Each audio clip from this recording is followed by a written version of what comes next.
Dearest Mother, the war for our independence ends its 5th year with the Americans losing in the South.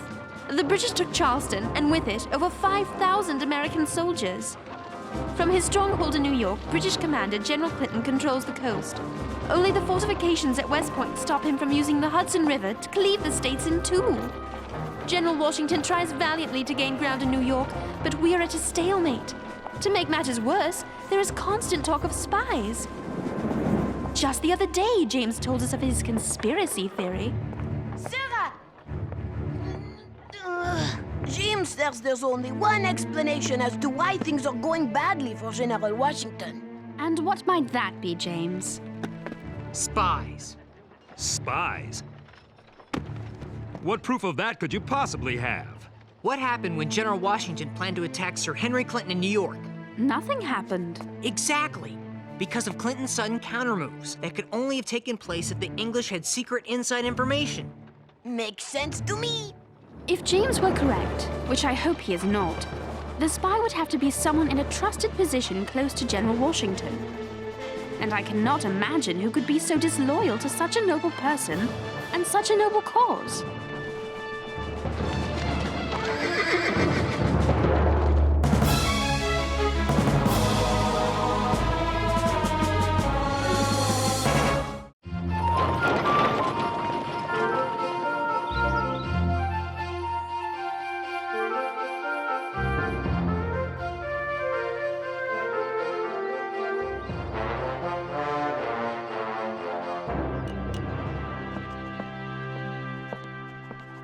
My husband, the hard-working commander of West Point. All thanks to being wounded in the service of America and never rewarded for it by Congress. When Congress sees fit to investigate me while rewarding the likes of General Gates, they corrupt the ideals of the Revolution.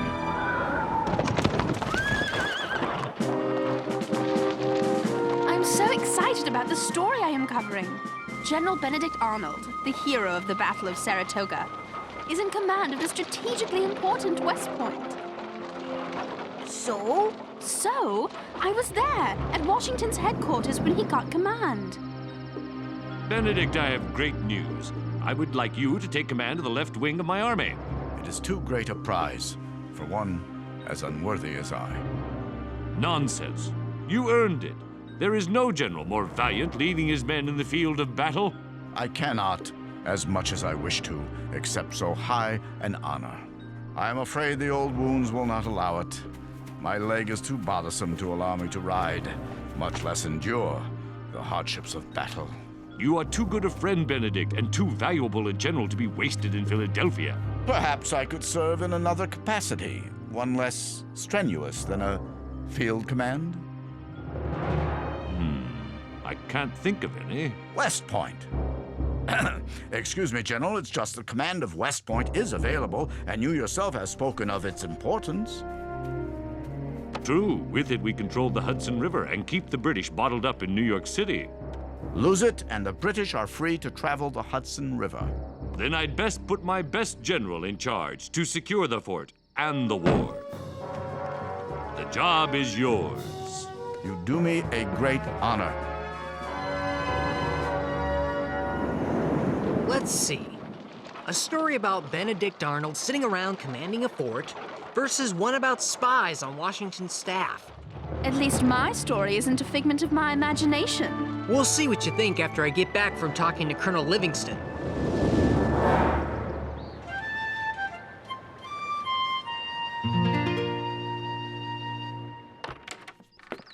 When spies write messages, they do it so only other spies can read it. How? Sometimes they use invisible ink. Oh, I love invisible ink. It shows up when you heat it. Right. Others use a piece of paper with holes in it. See? If you read only the words you can see in the holes, you get the secret message. Sometimes they write their message in coded numbers that refer to a specific page, sentence, and word in a book. The person who gets the coded numbers has a copy of the same book. Oh, so they use the numbers to find the words, and voila! It spells out the secret message.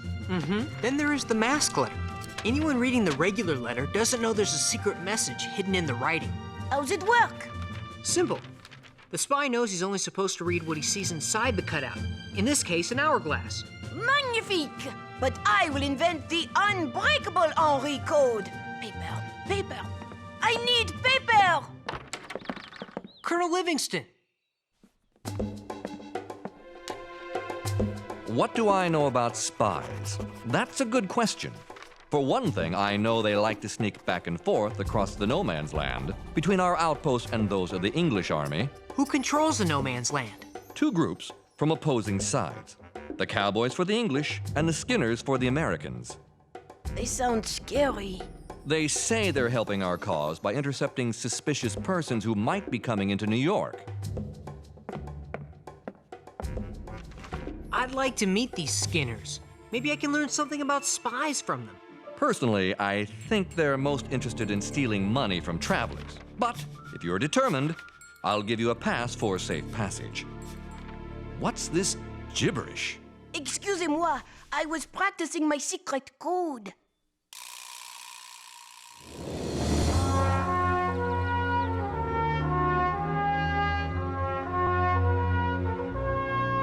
General Washington, I expect you're pleased to have Benedict Arnold command the fort at West Point. Yes, if only I had 10 more Benedict Arnolds. Maybe then I could overcome British advantages of manpower and supplies in the South.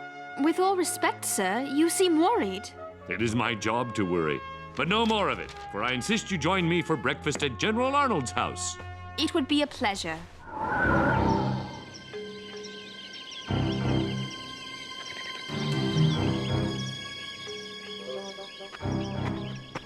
I've got to relax. I'm sure I will come across a Skinner before I meet a cowboy.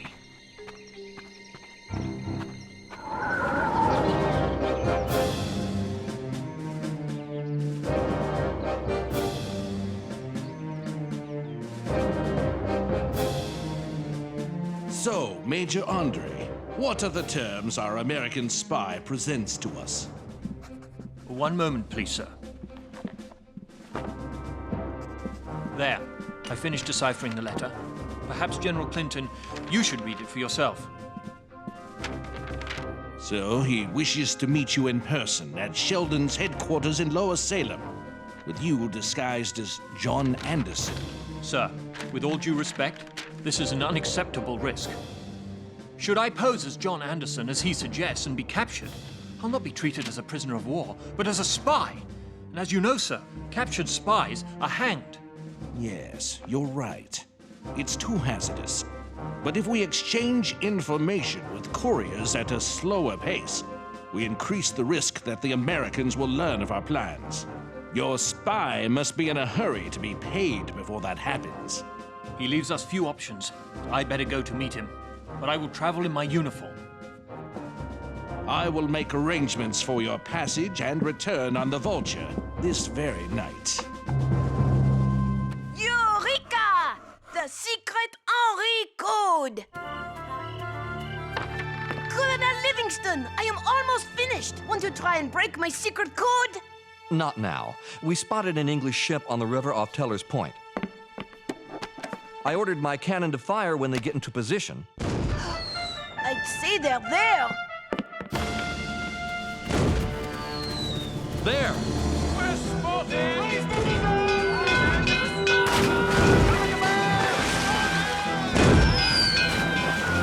She got away.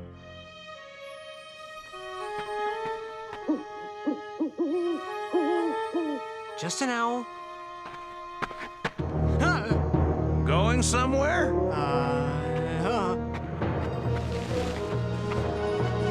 Come, lads!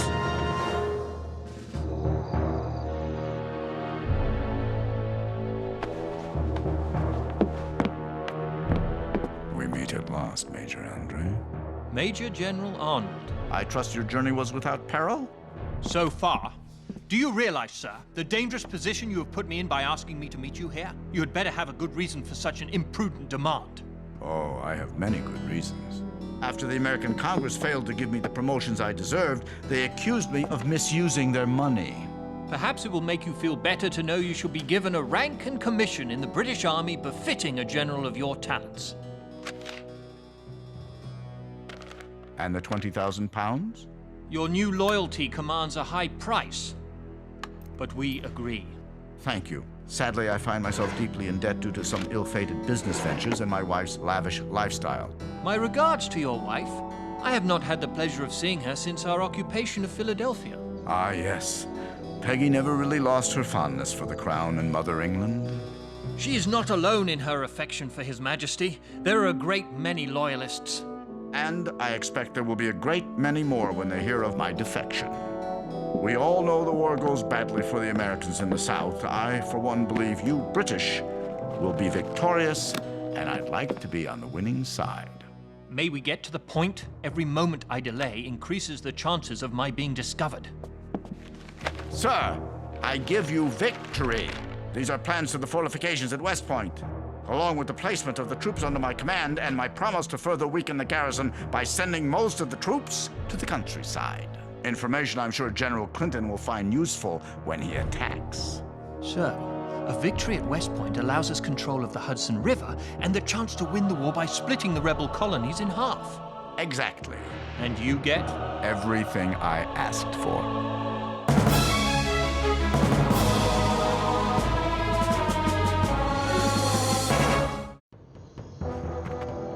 Who be ye? Loyalist or patriot? I'm a journalist from Ben Franklin's Pennsylvania Gazette. A journalist, huh? We don't see many of them out here.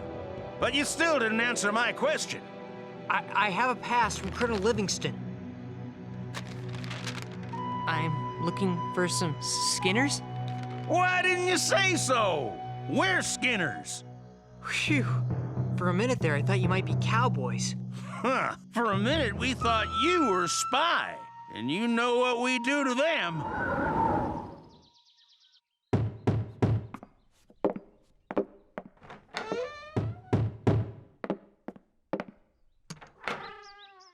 Major Andre. My ship, the Vulture, sailed without me. She was driven upstream by American troops.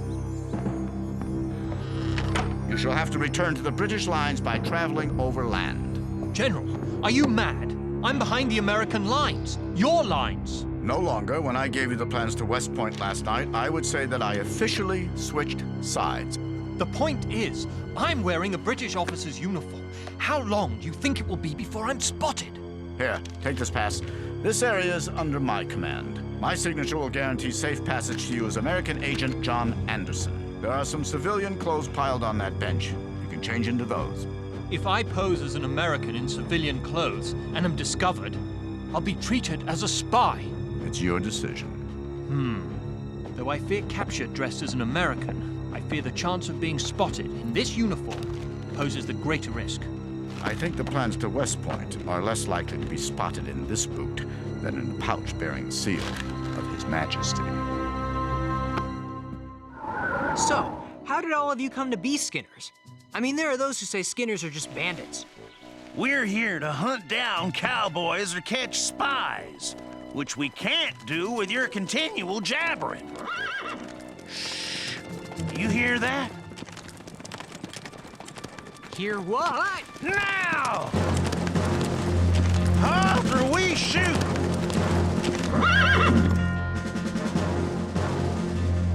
I am a British officer. I trust you are cowboys loyal to the king and will let me pass. Well, you're wrong, Redcoat. We're Skinners, loyal to America. We're hunting cowboys and spies. Oh, well, I just said I was a British officer because I thought you were cowboys. By your Hessian jacket, sir. Oh, this? I was a prisoner a few days back.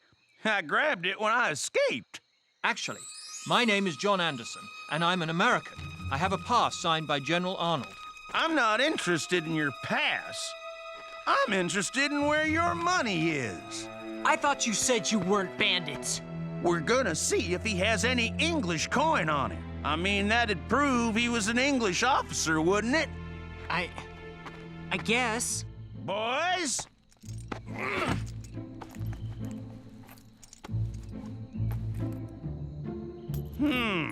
A gold and silver watch, but no money. Check his boots.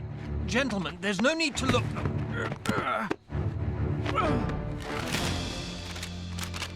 What have we got here?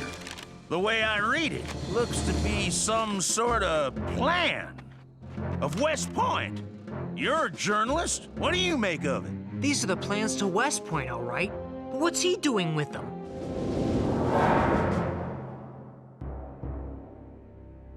Your suspicions were correct, Paulding.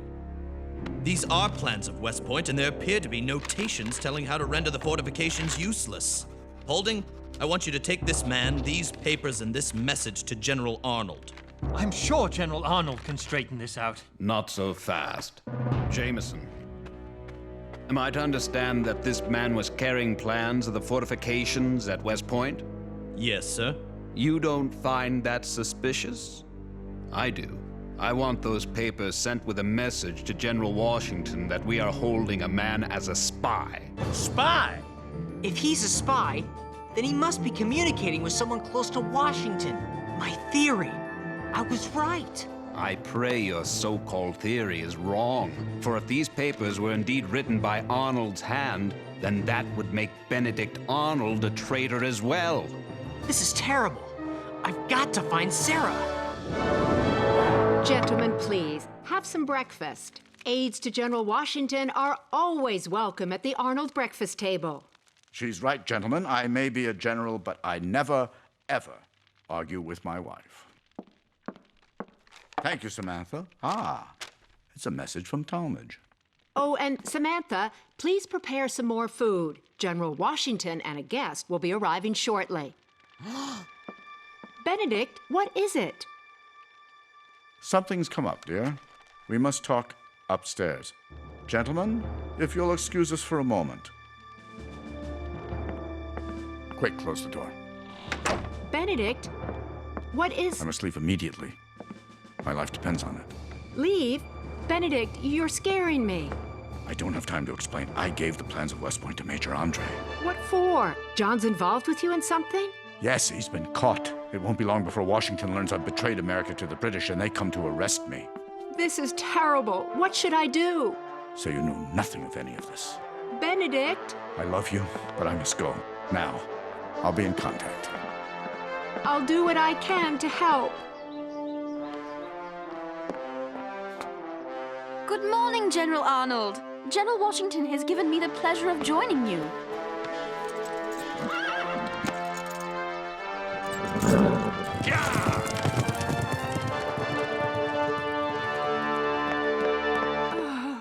What's happened? It must have been the eggs in the pancake batter. There, I'm feeling better already. Why did General Arnold ride off just now? Sarah! The spy's been telling the British everything? It's Benedict Arnold!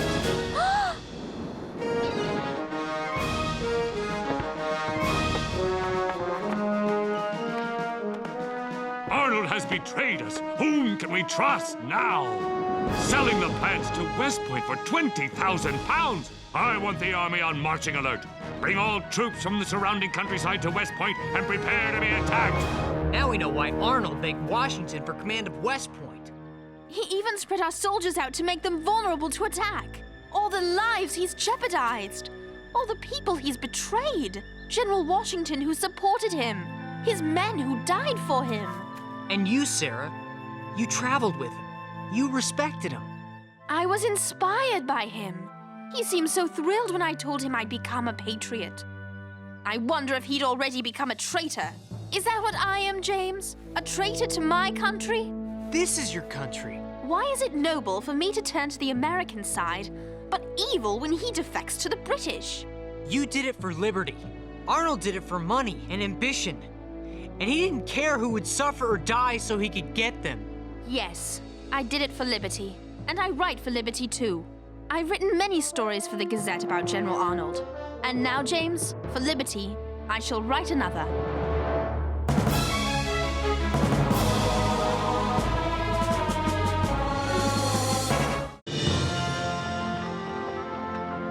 We have all been betrayed by Benedict Arnold.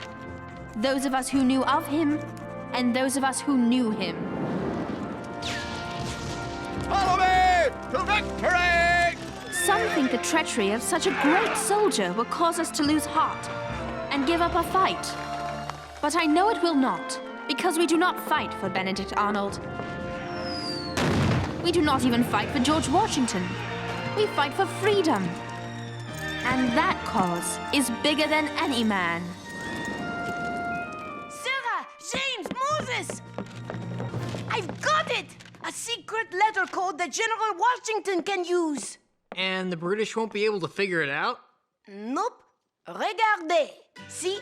Just an ordinary letter. Now watch. You just read what isn't covered by your hand. Isn't it amazing? It's amazing, all right. There's just one problem. What if the person trying to read your coded letter has a bigger hand than you? Like mine.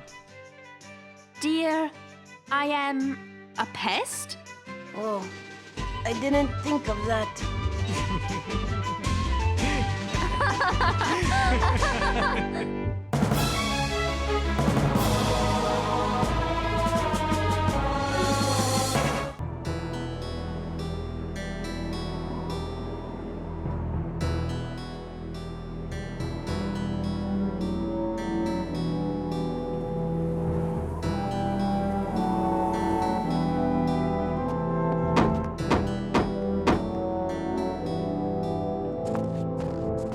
Dr. Franklin! Dr. Franklin! Hello, what is it? My name is Jonathan Loring Austin, Secretary for the Massachusetts Board of War. I have urgent news from America. Tell me, Mr. Austin, are the rumors true? Do the British occupy Philadelphia? I'm afraid so. Congress has fled to York. Wait, there's even greater news. The British General Burgoyne has surrendered his army at Saratoga. Come in, Mr. Austin. Christmas has come early this year.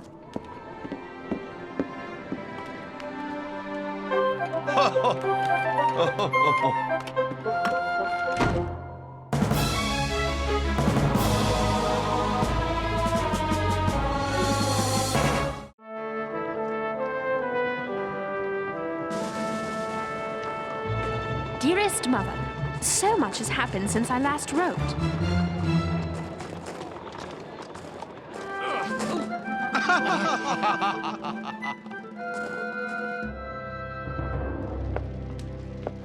Winter has arrived, and Philadelphia remains occupied by General Howe and his army.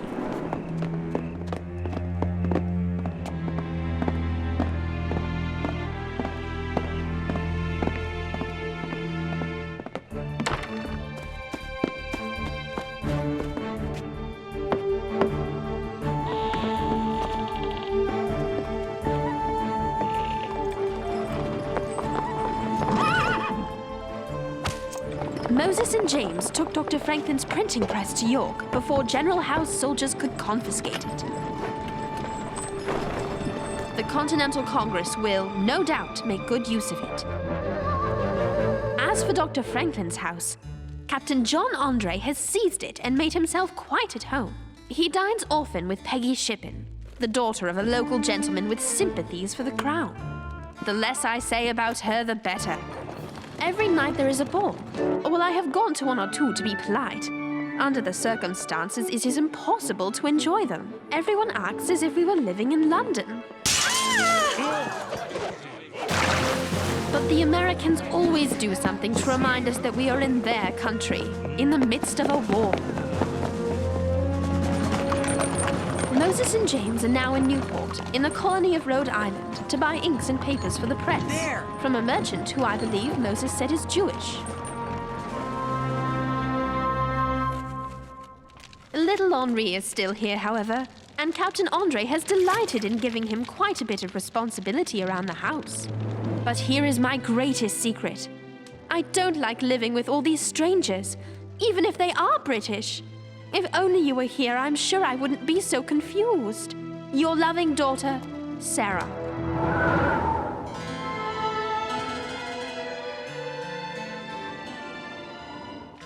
Yes, Ben, you were wise to move out of Paris to this chateau.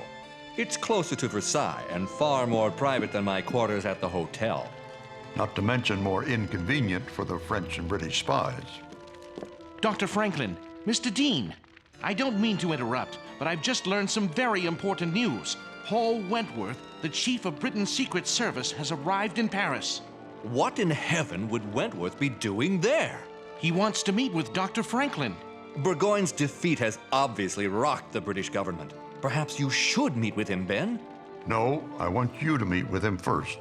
Hear him out, but commit to nothing. In the meantime, I will pay a private visit to France's foreign minister. We'll play the British off the French so we can get what we want. And what exactly is that, Dr. Franklin? Check to your king.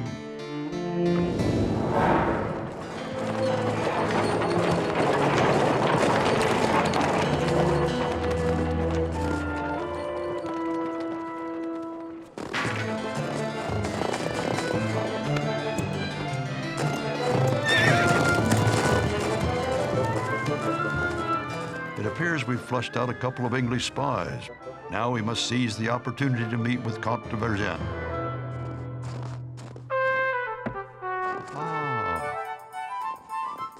A ship sails for America in 4 days.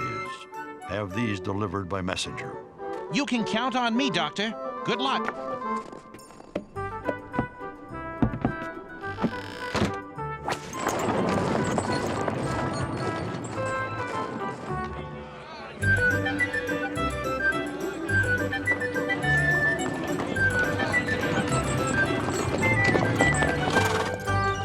This should be the place. Would it be all right for me to look around?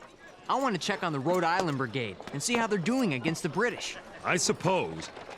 There's no point in buying inks and papers if we don't have something to print. I'll check at the State House and come right back here.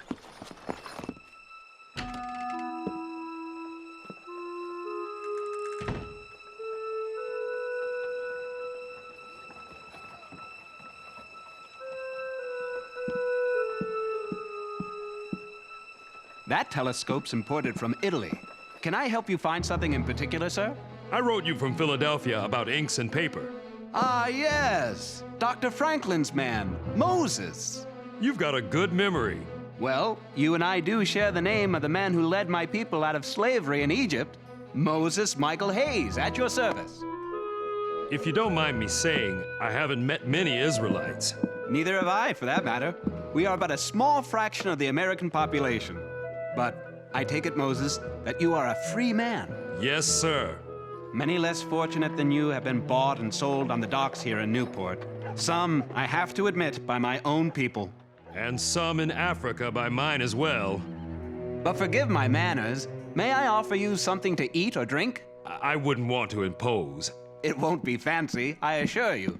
I lost everything I own when a ship I purchased went down in a gale. In fact, I've only recently come out of debtor's jail. A lonely place, I can assure you. But I don't have to tell you what it feels like to not be free. Makes a man value every day he is free. Please.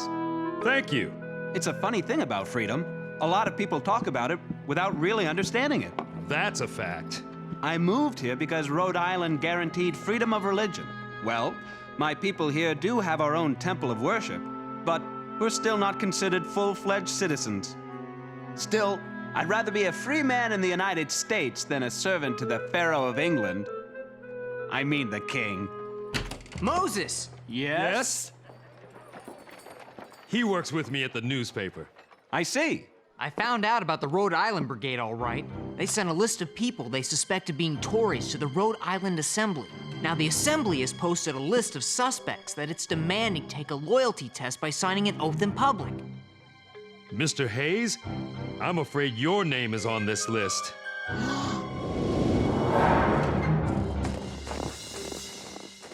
All of France is impressed with the recent American victories, Dr. Franklin. As I've told you before, the United States will win this war. With France at our side, it will take a matter of months, not years. That one looks quite tasty. Of course, that looks good too. Please, Dr. Franklin, take them both. I hate to ask too much of you. France insists. Merci beaucoup. Unfortunately, Doctor, His Majesty King Louis does not wish to offend his brother-in-law, King Charles of Spain, by signing a treaty of alliance with the United States. I thought this was between France and the United States. Spain owns a vast amount of land in America. King Charles feels that if you have taken what is England's, then you most certainly will take what is his. And France cannot make any agreement without King Charles' approval. I've been a patient man, and I don't mean to be rude, but given the circumstances... At least stay and finish your pastries. I'm sorry, but suddenly I feel in the mood for some English tea. Au revoir.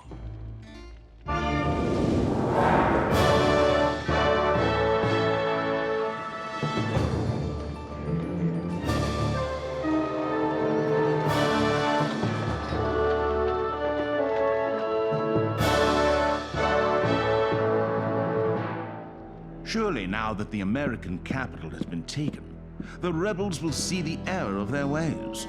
No less than Lord North himself assures me that Parliament will soon publish new terms of settlement for the colonies. I trust it will break their will as well as their backs. Now, John, they are of British descent after all.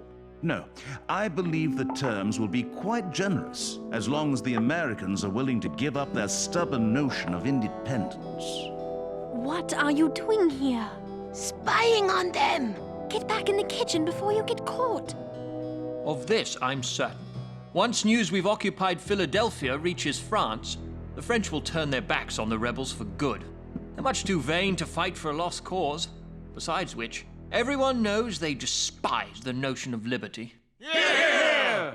The French will help! And even though King Louis may not believe in égalité, fraternité, et liberté, the French people do!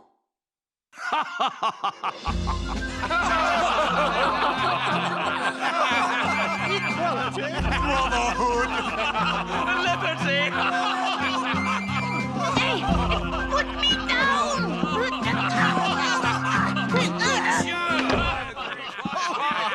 Well done! If I may speak, General Howe. By all means, Miss Phillips.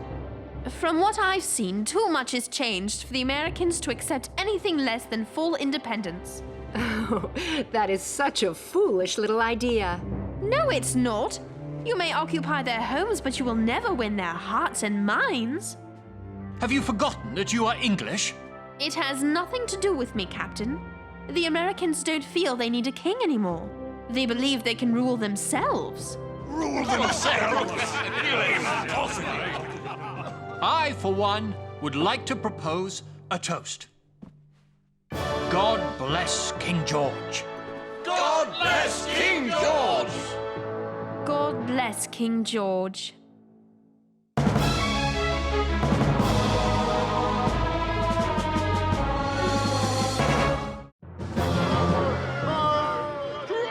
Moses Michael Hayes? Yes? What can I do for you? Moses Hayes, you have been summoned to the State House. Take him away! We don't need the likes of you. I still don't believe it. The nerve, the gall, the absolute cheek of the British. You asked me to listen to Mr. Wentworth, and I did. But to insult you and me by offering us money and titles in exchange for becoming turncoats?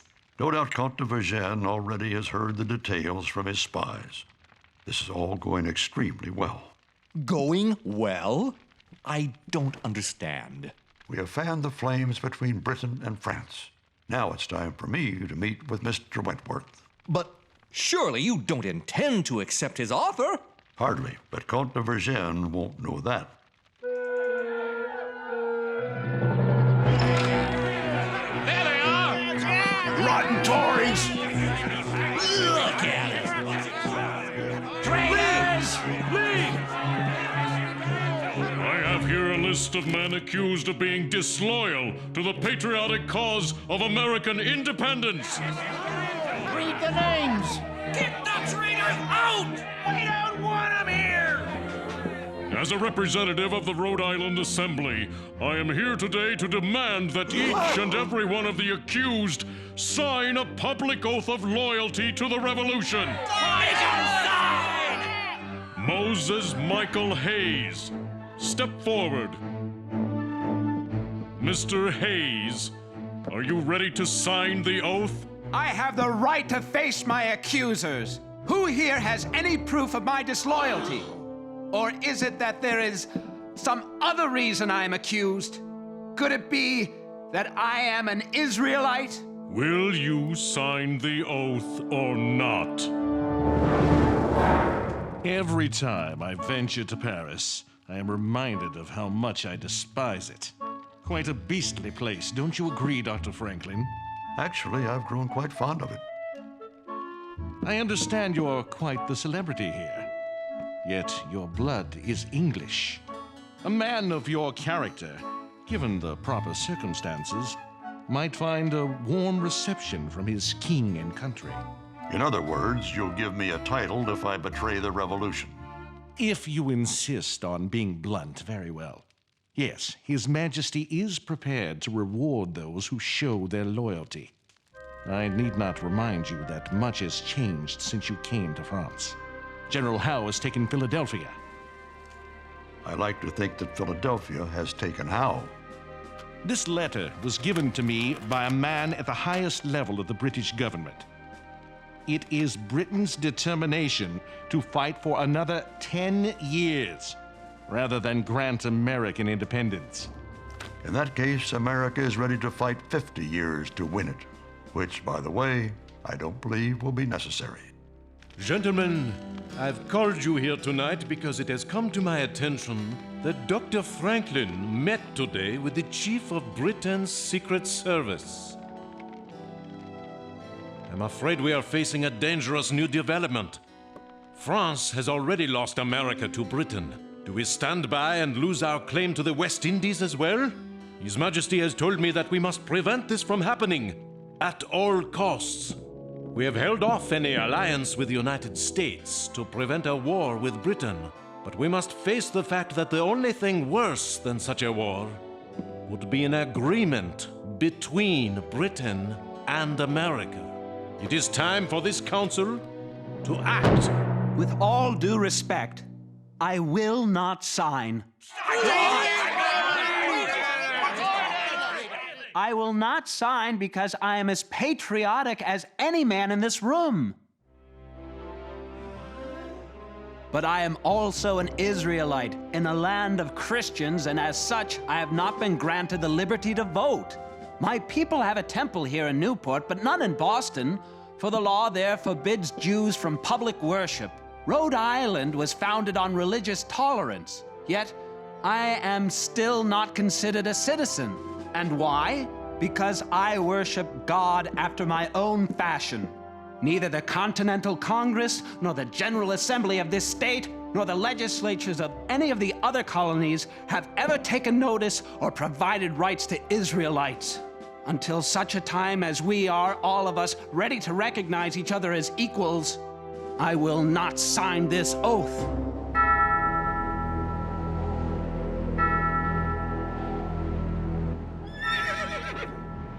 Dr. Franklin's plan was masterfully executed. Comte de Vergennes has signed a treaty of alliance with the United States. King Louis has finally agreed to grant Dr. Franklin an audience. It will mean war between Britain and France. You've given us every single letter Dr. Franklin has written to Congress.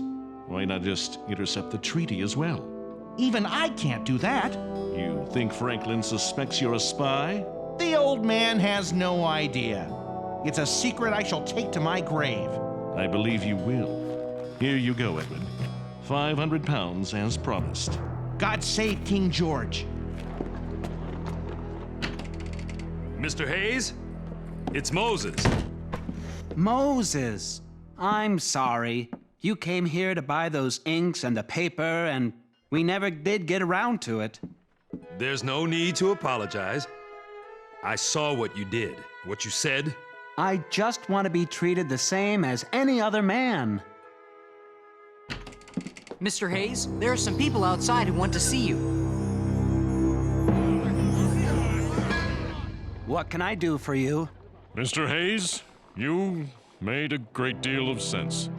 If all men are created equal, it only seems fair that each and every one of us should sign the oath. You would really do this? Permit me to be the first.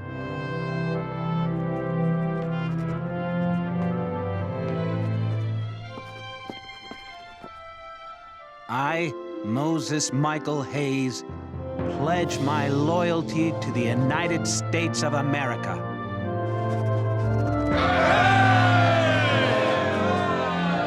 Moses, do you really think all men are created equal? An idea's only as strong as the people who stand up for it. And a lot more people are going to have to stand up for equality before it comes true.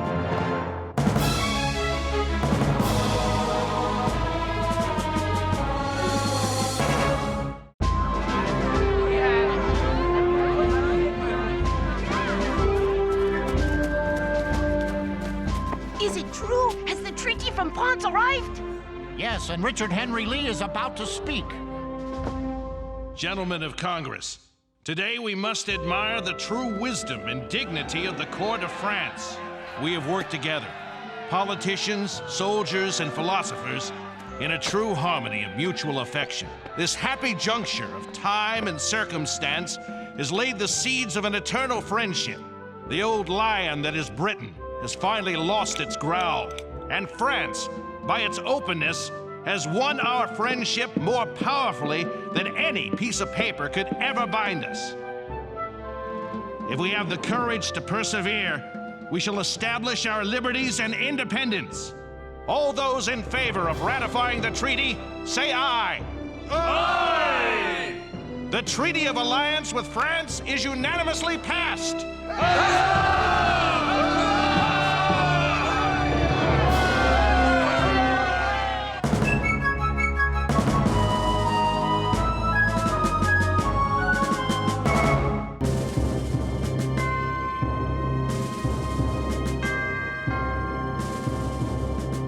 Dearest Mother, first the Americans lost at Fort Washington, then at Fort Lee. And now General Howe's army is a mere 30 miles from Philadelphia. It is a dark hour in the colonies, and many have given up hope. With such crushing defeats, I wonder how long it will be before America loses its war.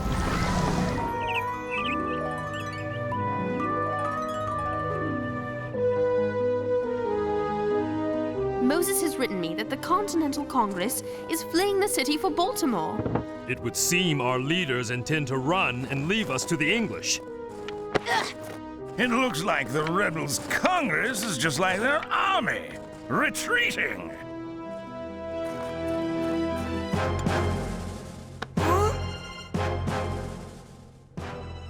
I wish I was with General Washington. I would never retreat.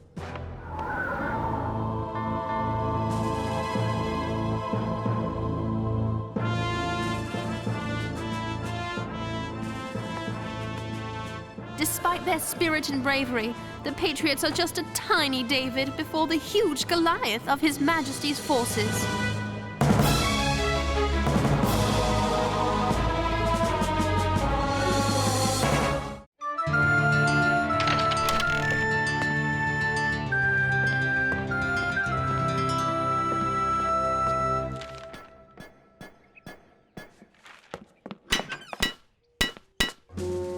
Excuse me, Moses, did I startle you? You're leaving, Ezekiel? Word is our army cannot keep the British from marching into Philadelphia, and I'm no hero. Neither am I. But Ben Franklin is staying open for business. What's this? It's from my little French friend, Henri. He's gone to La Bottle? Let me see. Going to... Oh, the battle. Guess that boy's even more foolhardy than you.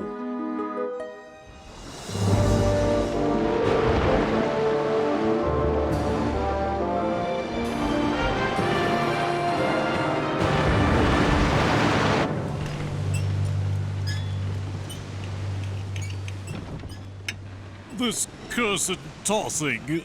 We live in turbulent times, Hastings. It's best to roll with it. Speaking of rolls...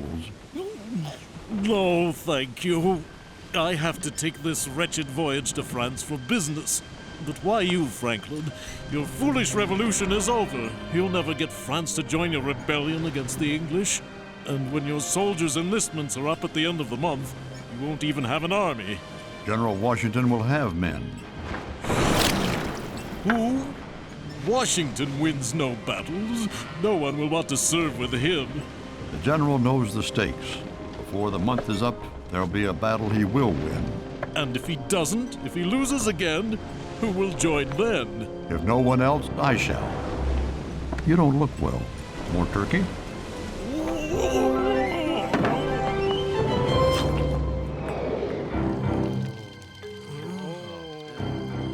2 more weeks and my term is done.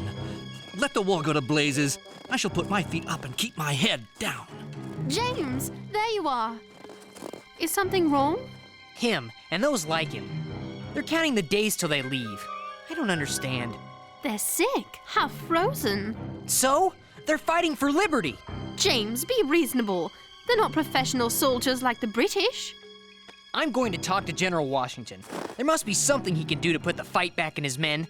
Fight? They can't even stand.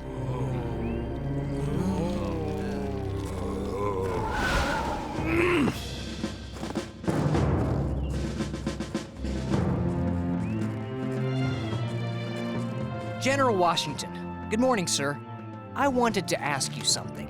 If it's a story you're looking for, my young journalist, you'll have one shortly. As a matter of fact, your time... General, Reed just gave me the news. I can't believe you offered command of the New Jersey forces to General Lee. He's repeatedly defied you. He's... General Greene.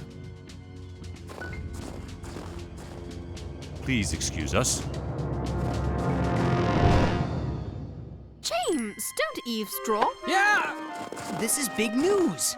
Didn't you hear what Greene said? General Washington is giving General Lee command of the forces in New Jersey. So? So, General Lee refused to help Washington when he needed it, and now Washington allows Lee free reign in New Jersey. Oh, so if Lee wins a battle, he'll be hailed as a hero, and the Americans' best general. Exactly. But why would Washington do something like that unless... That's it. He's got some big surprise to turn things around. Yikes! Henri, what are you doing here? I stowed away. Oh, onions. They were delicious. Have I missed the battle? You saw the letter General Lee wrote Reed. By accident. Lee wishes you replaced by himself. Sir, please, if you let him act independently in New Jersey, a victory would practically guarantee that your name would be blackened. Nathaniel, I know all that. But the objective of this war is not sparing my reputation. It is freedom. We've been on the run, Nathaniel. We need a victory against the British. General Lee is a professional soldier. I am not. He is English and knows their tactics. I have only determination and a small quantity of good sense. No, General Lee is our last best hope. I knew Washington had a reason. General Washington, an urgent dispatch.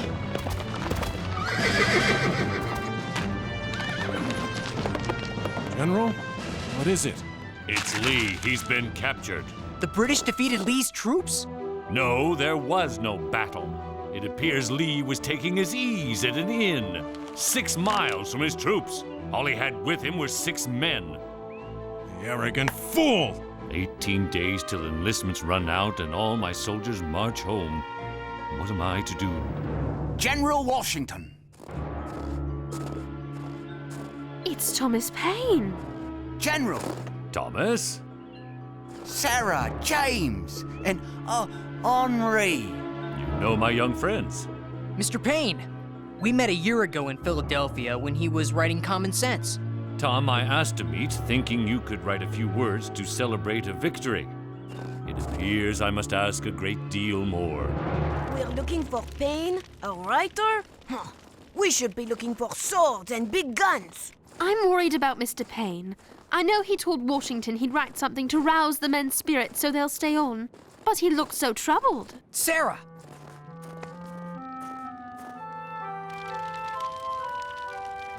Good evening.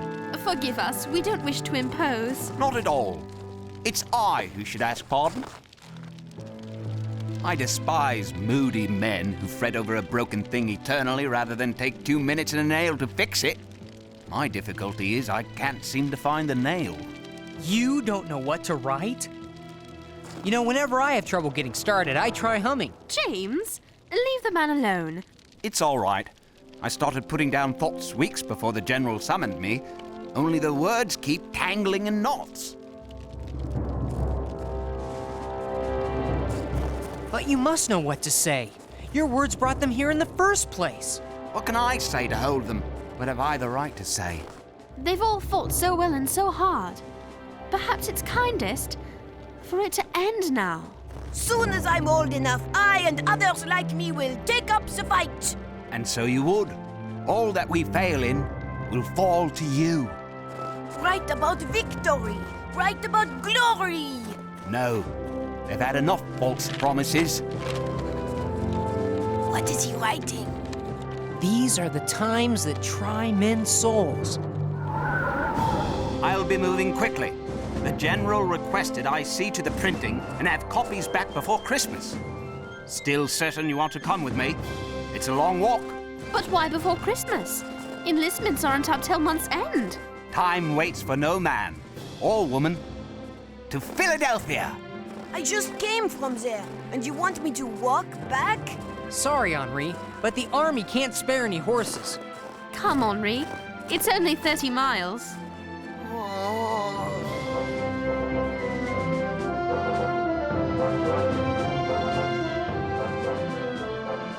Philadelphia, at last! Home at last. No place like it.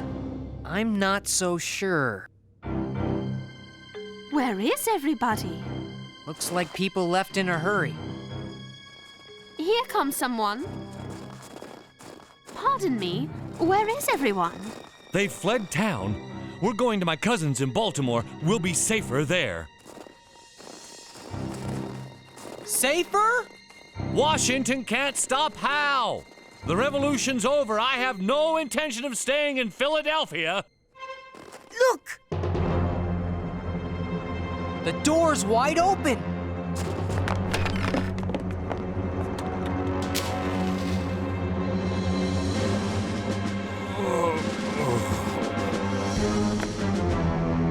Moses!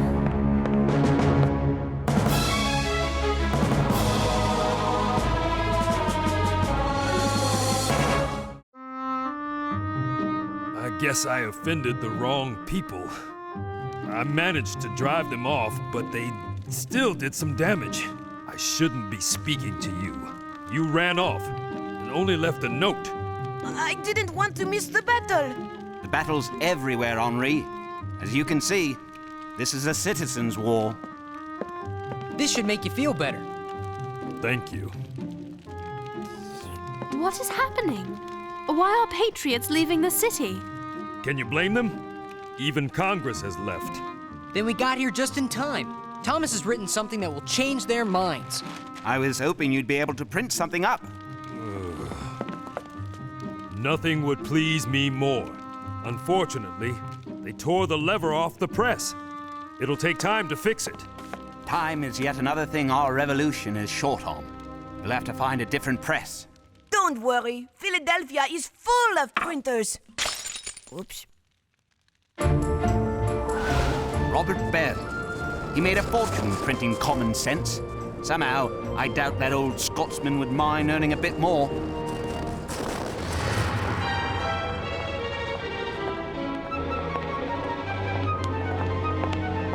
Kane, that traitor!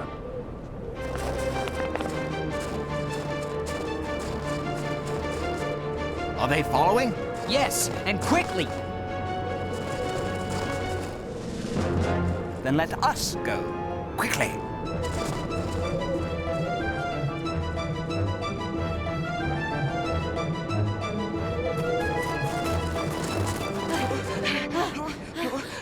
I think that lost him. Good, because we're here.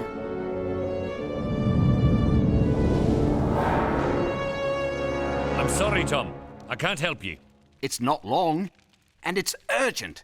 Requested by Washington himself. Aye? He retreats mighty fast. Think you can catch him?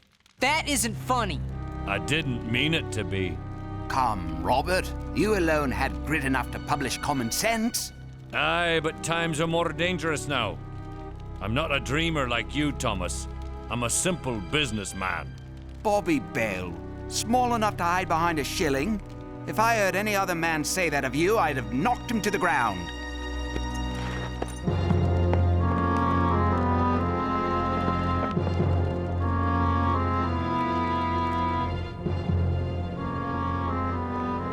Hurry! It's this way! It's locked! He must be in there. It's no use, James. He won't come to the door. I can't believe it. 6 printers all said no. What are they afraid of? Perhaps getting knocked to the ground and having their press broken. Don't they understand that if they want freedom, they have to help fight for it? What do we do now?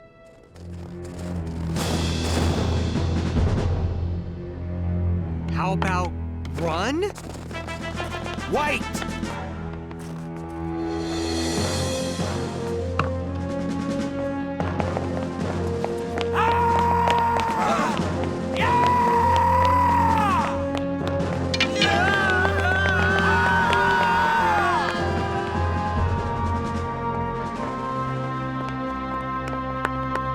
Monsieur Payne, you were so brave for a writer. Payne? Thomas Payne? Yeah! Yes? Sir!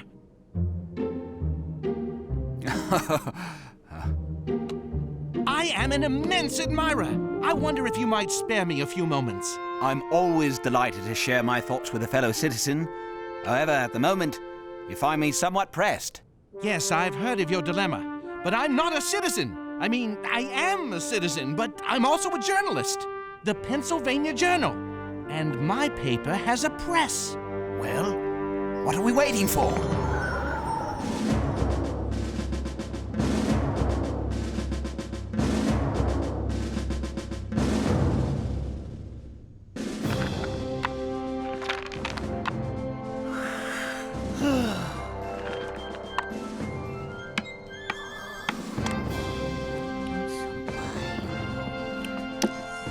Let me help you two.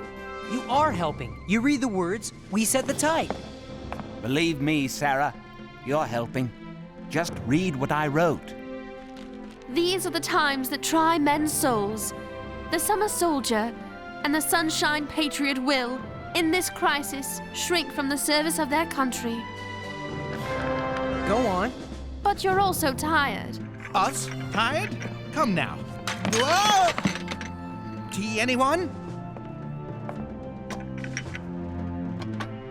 Cooper, this is hot water. Oh no, I forgot to put in the tea.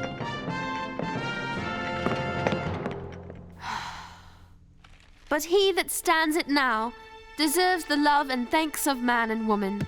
Tyranny, like hell, is not easily conquered.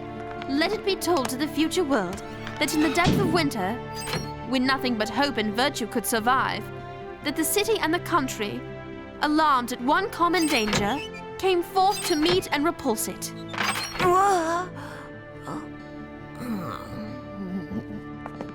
Oops. Sarah's right. You must rest. You can't do this by yourself. I can stay awake. Maybe I could help.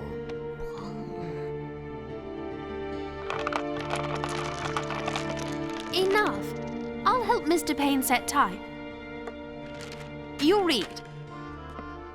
I fear not. I see no cause of fear.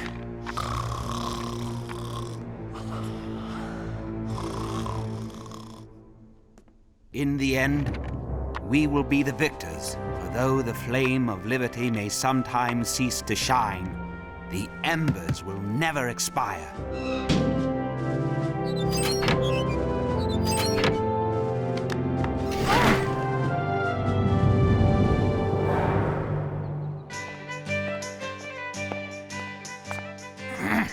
There! That's the last of it. Thank goodness Moses was able to help. Let's get moving. We've got to get these to General Washington. And don't worry. Cooper and I will find someone to help us print your words in a pamphlet. We'll distribute them all over Philadelphia. Monsieur, I think we need your firewood trick again. Get out of here. I'll try and give you a few minutes lead. And leave you to face this bunch? Uh-oh, more bunch.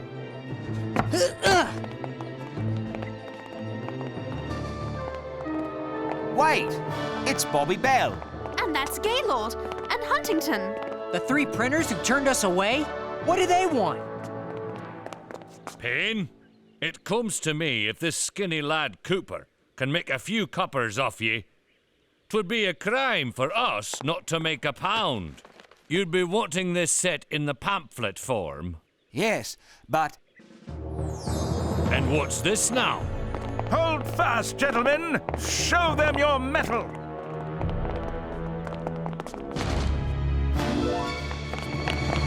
Look at them run!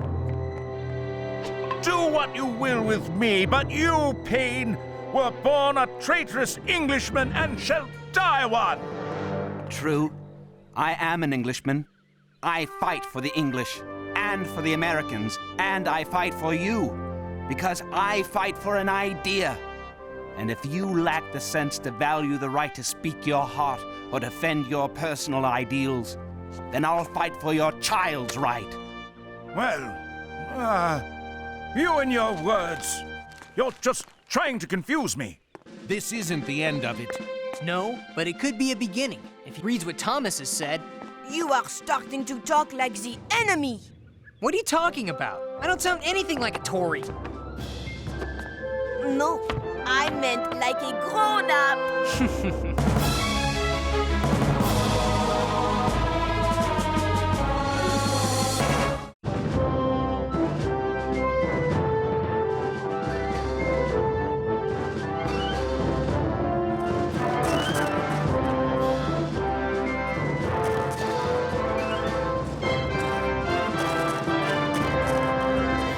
Sarah! There's a story breaking here and you're busy writing your mother? Hold your britches. I'll be right there. Dearest Mother, when I first arrived in Washington's camp, I wrote how I couldn't imagine these humble ragtag soldiers holding out for even a day against the slumbering giant that is England. Now seeing the determination in the eyes of these colonists, I find myself wondering if even England is giant enough to stop them.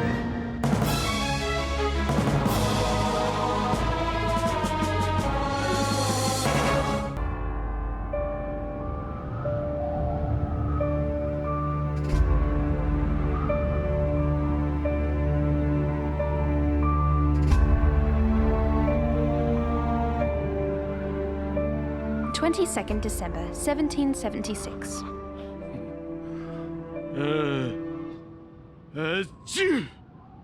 Dearest Mother, the war goes badly for the Americans. General Washington has been driven out of New York entirely. His men carry on bravely, but the lack of supplies and victories is taking its toll. Some feel that General Washington's plan of constantly retreating will wear out his own forces, while the British troops remain strong. The winter has forced all sides to make camp. We wait, watching each other. Even tonight, the camp is alive with news of a captured spy.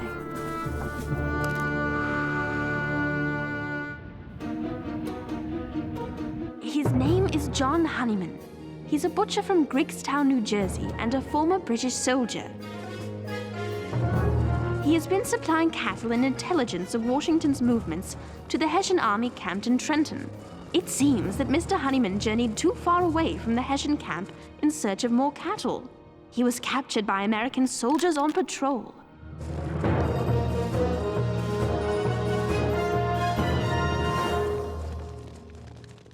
What do you think they'll do to him? What do you think? He's a Tory spy. He betrayed his neighbors. I don't understand why they call him a traitor. He's just being loyal to his king. That's something James will never understand.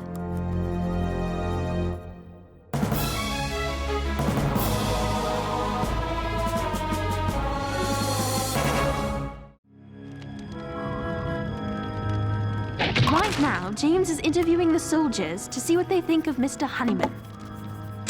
I don't care about it one way or t'other. But what if General Washington gets helpful information from questioning the spy? I'll give the general some helpful information. My enlistment's up in 10 days and I'm counting the minutes. You mean you won't re-enlist? Don't you want liberté? I signed on to fight for liberty. Now I'm sorry I ever heard the word. It's cold and I ain't got nothing for my feet. I went 4 days without food till I caught me a possum. Ever eat possum? I never will again. Never will enlist again either. I'm running home to my family in 10 days. You know what? The rest of the militia's going with me. Won't be nobody left.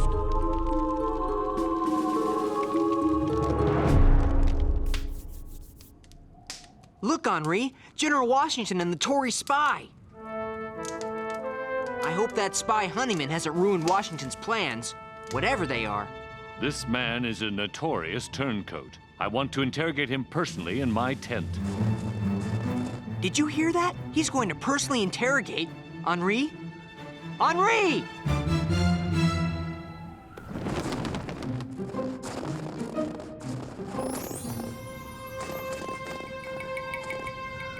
Psst, Henri, get away from there. That's official army business. We can't be listening in on that. But I want to know if the spy has ruined anything.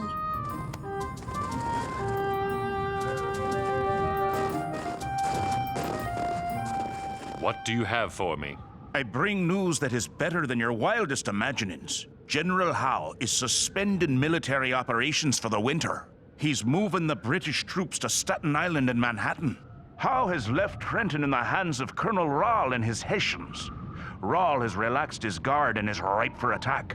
The Hessian colonel is a brave warrior, but he's fond of comfort, and they are about to begin their Christmas celebration. I have prepared a diagram of the Hessian camp. I have also assured Colonel Rall that you and your men are in no condition to attack. Tonight, after I made my miraculous escape, I shall reassure him again. Words cannot express my gratitude.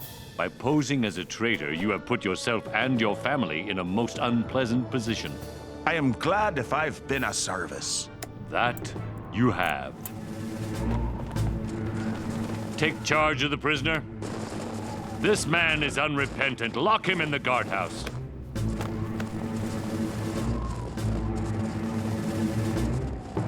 Honeyman has been spying on the British for General Washington.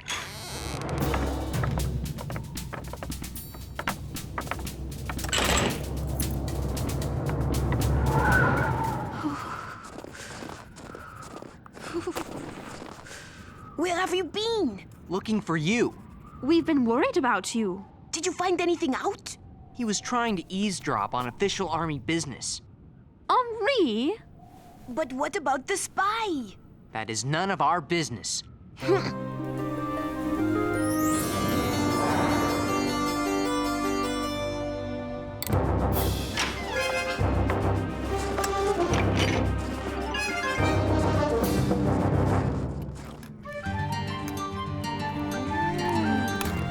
Remember me? You were asking me those questions last night? I'm soon to be ex-private Edward Hughes of Virginia, by the way. I'm James. Henri. My name's Sarah. I don't suppose y'all could spare a little extra. Sure. Oui. Of course.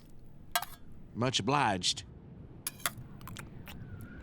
Y'all hear about the spy? He got away. What? Nobody knows how. The guardhouse was still locked. He just wasn't in it. This is a disaster. He's probably blabbing everything to the British right now. You're right. That puts us right in the middle of a camp that could be stormed by British troops at any moment. James? You don't seem very concerned. What? I'm the loyalist, you're the patriot. Shouldn't you be at least as worried as I am? I am. I'm just hungrier.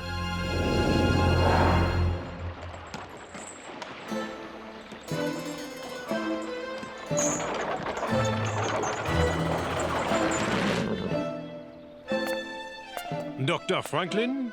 Monsieur Panay? No, monsieur, his partner, Gerard. All France has been awaiting the arrival of the great American genius. and all you behold is a grouchy old man with gout. Not at all. You are welcome in my home to eat, drink, and rest. I shall take you up on all three. So you come to France to ask the king for help against the British, no? No, I come to end my days reading, experimenting, and working with the great scientists of France. Oh, yes, of course. Then your coming has nothing to do with Washington's crushing defeats at Long Island and New York. Ours must seem a lost cause. If only some good news of Washington's army could reach France.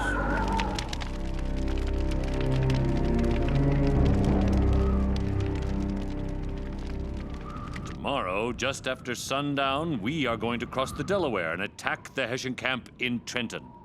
My plan is derived from the hit-and-run tactics that the Indians on the frontier used quite effectively in the last war, but with a touch of my own strategy. Basically, it's a three-pronged sneak attack. 3 regiments crossing the Delaware at 3 different points: above Trenton, opposite Trenton, and downstream from Trenton at Bordentown, surrounding the Hessians and cutting off escape options. General, won't this plan be terribly difficult to coordinate? Yes. Its success will depend upon our ability to meet that challenge and time the landings so that the Hessians will be surprised before they are out of their beds.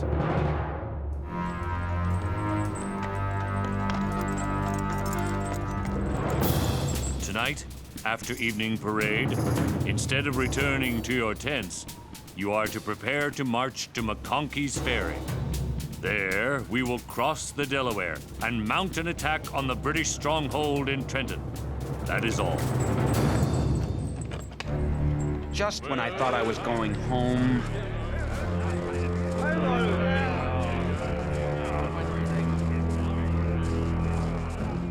And a Merry Christmas to you. Only 7 days to go, and we have to go get ourselves killed. After that spy has gone back and told them everything, they'll be waiting for this. Has General Washington lost his mind? He knows what he's doing. So you still think he's got some secret plan? Of course he does. I ain't seen none of it so far. Alls we've done is retreat and retreat again. This is the most useless mess I ever got involved in. I ought to desert. But you're a soldier. You can't just leave. Fighting for liberty's one thing, dying for nothing's another. James, he has a right to know what he's risking his life for. He'll be all right if he just follows Washington's orders.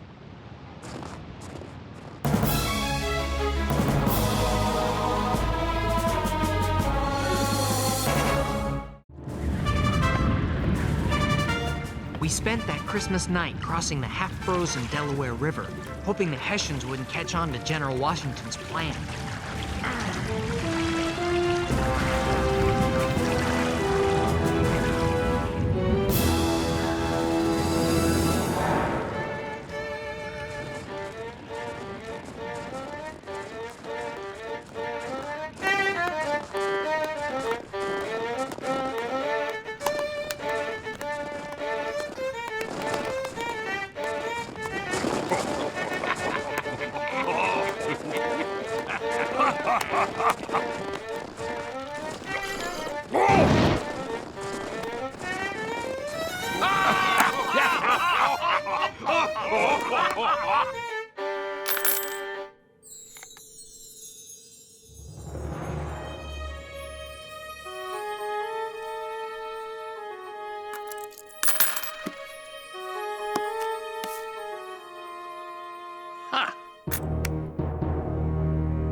I'm cold.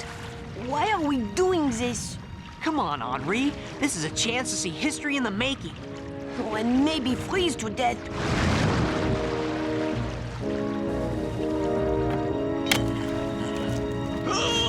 Help! Man overboard! Help! Grab it and hold on!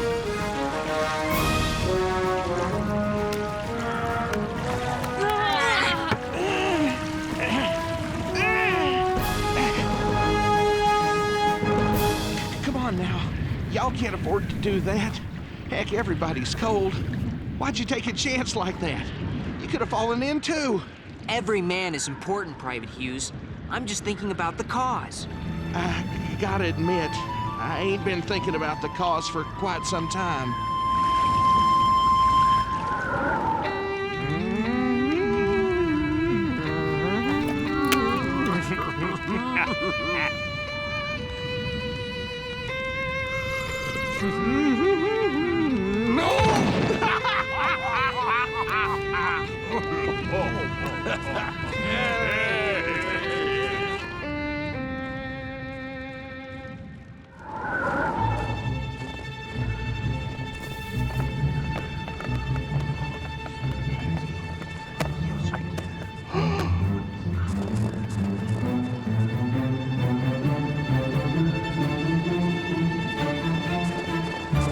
Open up!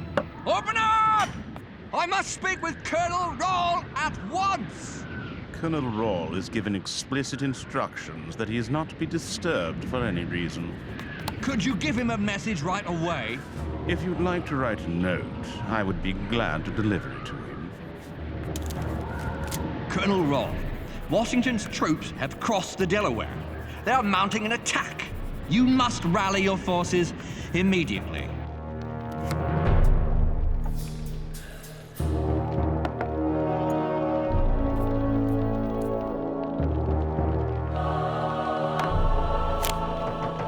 What is it? I told you not to interrupt us. No more interruptions, please. Yes, sir. Gentlemen, shall we continue?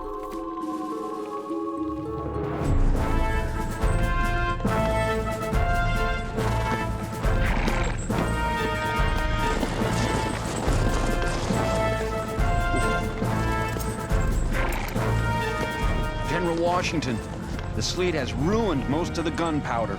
Then use the bayonet, Captain. Trenton must be taken. Has the great George Washington gone mad? Everything has gone wrong and he still wants to continue. Y'all better take cover in that there barn. We'll be in the shooting war soon. Please be careful and don't take any unnecessary chances. Too late!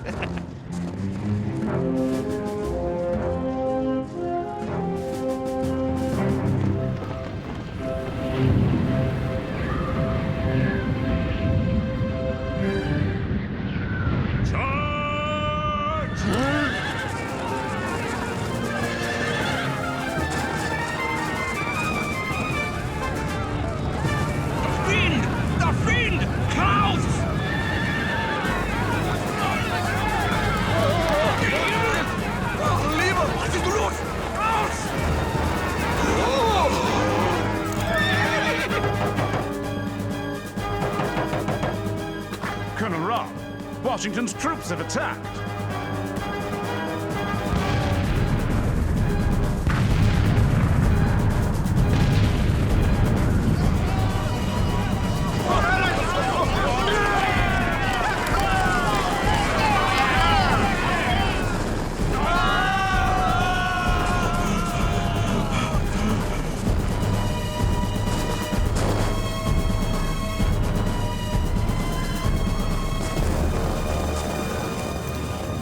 Are you hurt?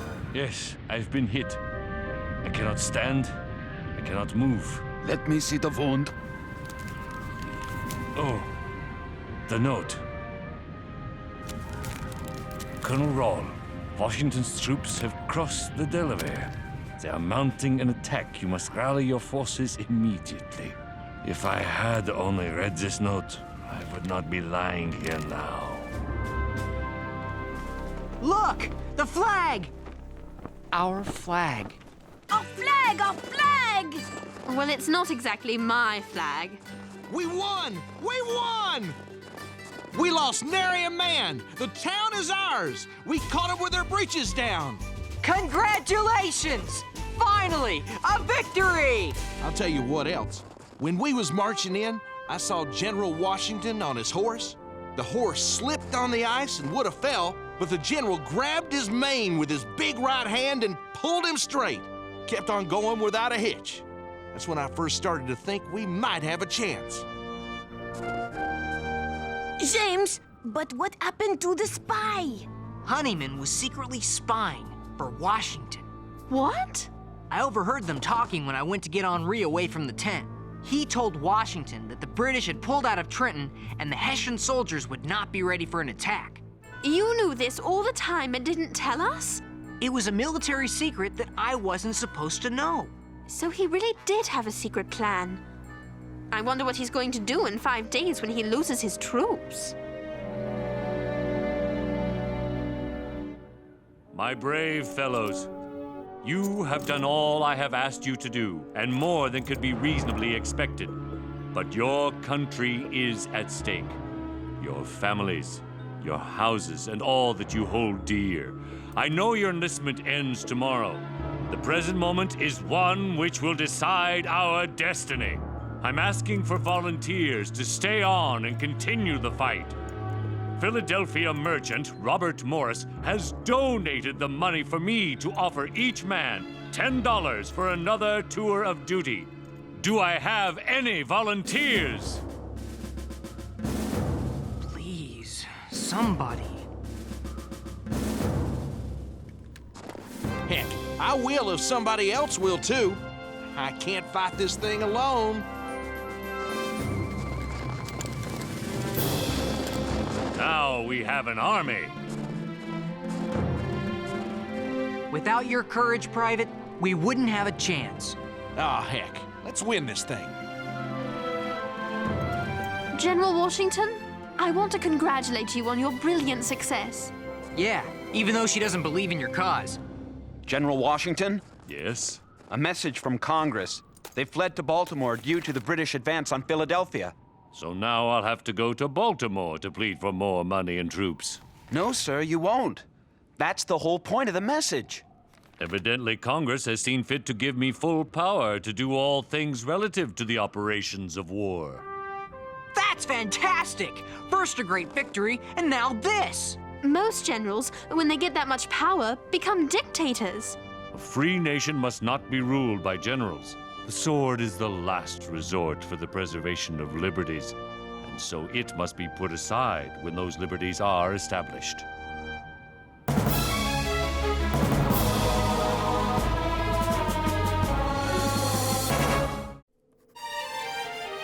Dearest Mother, I now know that I have been in the presence of a true military genius. When the British general, Cornwallis, learned of the surprise attack on Trenton, he immediately marched his troops there. The Hessian forces and all of their weapons were gone, captured by the Americans. But Washington's troops were nowhere to be found. Where were they? They were mounting a surprise attack on Princeton, New Jersey. Since most of the British troops were in Trenton, Washington's men took Princeton handily. It's a fine fox hunt now, my boys. Washington's skill and inventiveness at using the tactics he learned from Indians is beyond compare. I am, of course, still loyal to my king, but I fear that England faces a greater challenge than she knows.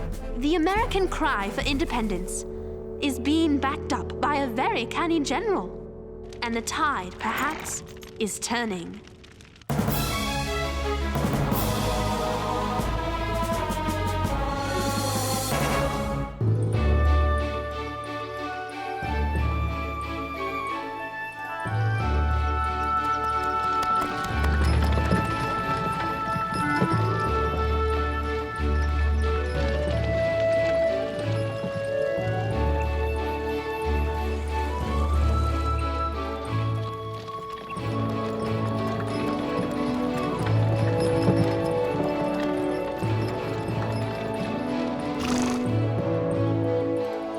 I built the house back in '35. I'm told it's the oldest complete house in all the Berkshires. It was in this house that we drafted our statement of grievances against English rule. Unfortunately, you can see how much attention King George paid to it. Thank you, Betty. You're welcome, ma'am. Betty, come here.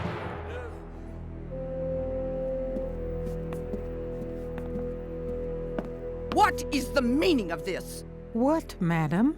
What? You say? Look, dust on my Wedgwood vase. I'll fix it right away, madam.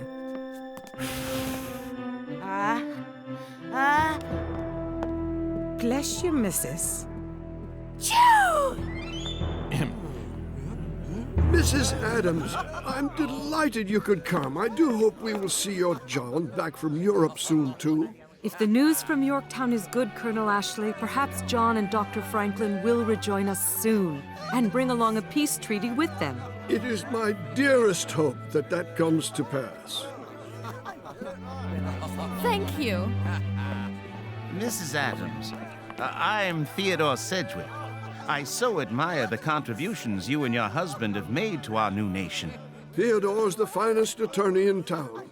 You don't want to find yourself on the other side of a case from him. Come, friends. Let us begin our meeting with the Declaration of Independence. Good idea. Hear, hear. Wonderful. When, in the course of human events, it becomes necessary for one people to dissolve the political bonds which have connected them with another, and to assume among the powers of the earth the separate and equal station to which the laws of nature and of nature's God entitled them, a decent respect to the opinions of mankind requires that they should declare the causes which impel them to the separation. Hi, honey. Did you come to help? That large man from Natick's drinking his 9th cup of punch. Lizzie, quiet. Well, what's more important? Us running out of punch and me getting in trouble, or some old words the master's saying? Old words? Do you know what those old words are about? I don't, Betty, but I have a feeling you're about to tell me. Little sister, those words are about freedom. You and me have been slaves since we were born. What do we know about freedom? Nothing, Lizzie. Nothing at all. We hold these truths to be self-evident, that all men are created equal, that they are endowed by their Creator with certain inalienable rights, that among these are life, liberty, and the pursuit of happiness. But if someone offered me 1 minute's freedom and told me I had to die at the end of that minute, I'd take it. Just to stand 1 minute on God's earth, a free woman.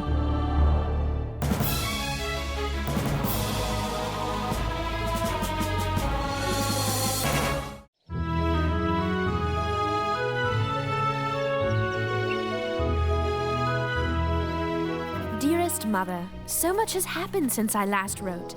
General Washington has won at Yorktown. It was truly a miraculous convergence, as they're calling it. The French fleet, led by Admiral de Grasse, captured the mouth of the Chesapeake Bay.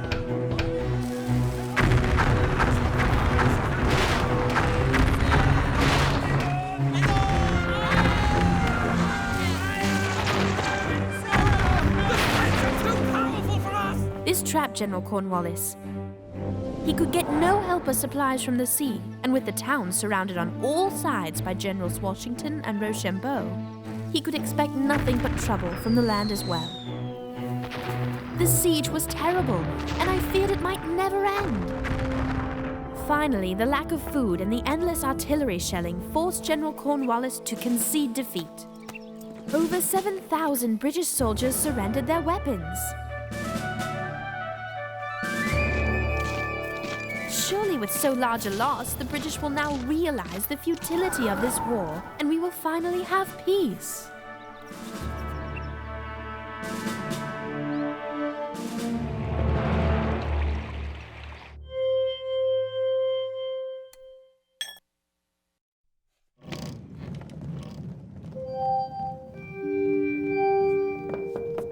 Entree. Dr. Franklin, wonderful news! Victory at Yorktown! Cornwallis has surrendered. The war is over. This is indeed wonderful news, mon ami. But is the war really over? That, I think, will be up to King George to decide. It is not over! What of our other generals, Cornwallis is not England! What of Clinton and his 6,000 men? What of our fleet? We are the largest naval force on the ocean, sir, and I'll thank you to remember that. We have defeated these colonists time and again, and we shall do so now. This changes nothing, and I shall write as much to the Secretary of State for America myself, directly. Away with you! I have business to attend to. Dear sir, there will be no peace without honor.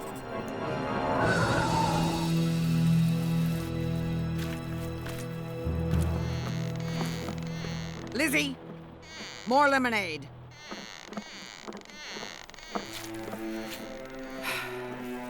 I'll get it, madam. I told Lizzie to do it. Lizzie? Right now! What were you eating? Scraps, madam. You ate the family's food without asking me first? Yes, madam. I'm sorry, madam. You're sorry. Very sorry, madam. Excuse me, madam. I did not order you to leave. Now clean that up. And that. And that. And that. And that.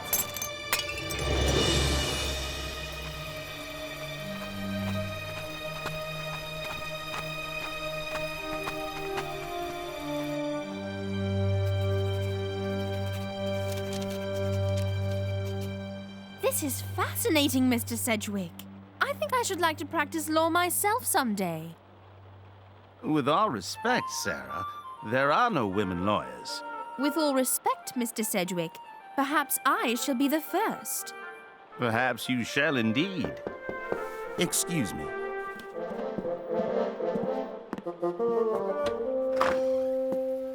Betty, come in, please. Thank you, Mr. Sedgwick. Let me take your coat. Now, please, go in and be seated.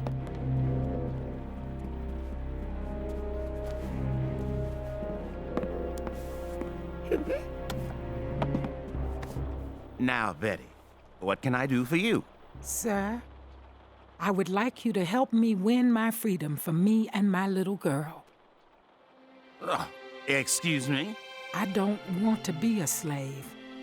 And I don't want my girl to grow up as I did, knowing nothing but slavery. Thank you kindly. You're very welcome. Betty, are you asking me to sue Colonel John Ashley, the most important man in this town, for your freedom? Yes, sir. I fear for my child's well-being. You can't let the child be in harm's way, Mr. Sedgwick. But it's more than that, sir. I heard that paper read that all men are born equal and that every man has a right to freedom. I am not a dumb critter. Won't the law give me my freedom?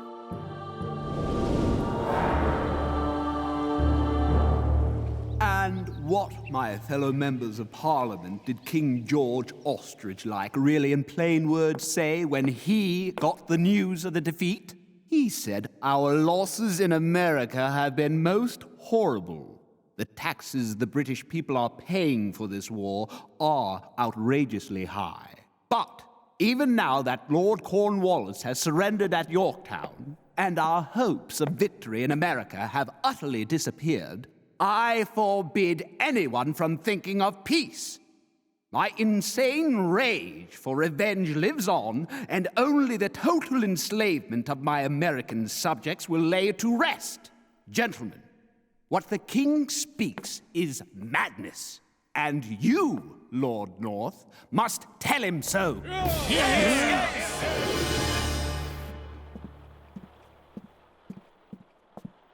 Betty, why did you come to me? You know I'm a close friend of the Colonel's. Master said you're the finest attorney in town. And you were there in Master's study a few years back, writing those other words about freedom everybody was saying. You mean back in '73? when we discussed a Bill of Rights and a Constitution for Massachusetts? Yes, sir. When I was waiting at table, I was keeping still and minding things. I heard you, gentlemen. In all you said, I never heard but that all people are free and equal. I thought long about it and figured I'd see whether I did not come in among them. Sir, you must help. Has a slave ever won her freedom in court before? Yes, Sarah, a number of times. But those cases were always based on a master promising freedom to his slave and then breaking that promise. Colonel Ashley made no such promise to Betty. So you won't take Betty's case? On the contrary, that's exactly why I will take Betty's case. Yahoo! Ahem. I do not care what that vile Mr. Charles Fox says in Parliament. I do not care what anyone says in Parliament. Lord North, I do not care what anyone says in the entire world. I shall quit my throne before I shall break apart this British Empire which I love and serve. I shall never surrender to those American rebels. Never!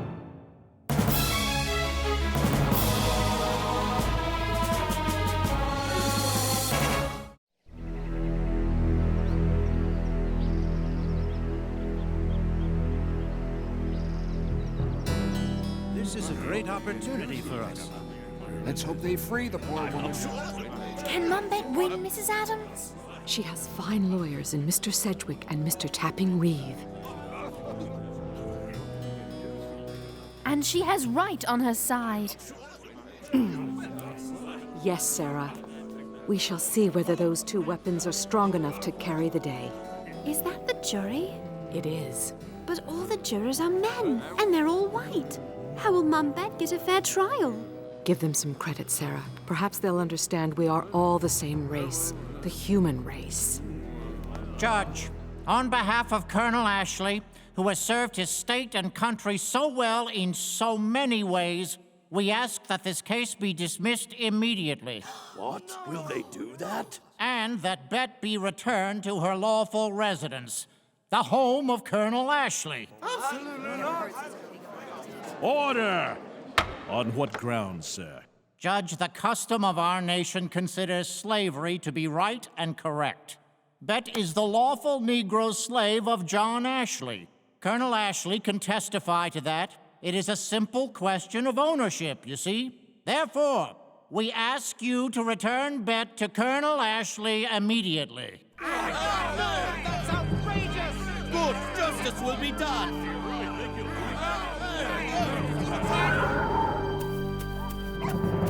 Your Highness! Now my cowardly Premier, Lord North, has sent me his resignation. They are all against me. But I shall not accept this. And I shall not let my colonies go. The British Empire, like these hounds, is strong. The rebels, like the fox, are weak. Majesty, I'm afraid sometimes the fox does escape the hound. The court rejects Colonel Ashley's motion to dismiss this case. Mr. Sedgwick, you may speak for your client. Thank you, Judge. In the past, a slave in Massachusetts has been freed only when a master went back on a promise to free that slave. But we would like to make two different arguments. Two new arguments. First, no Massachusetts law has ever established slavery as legal.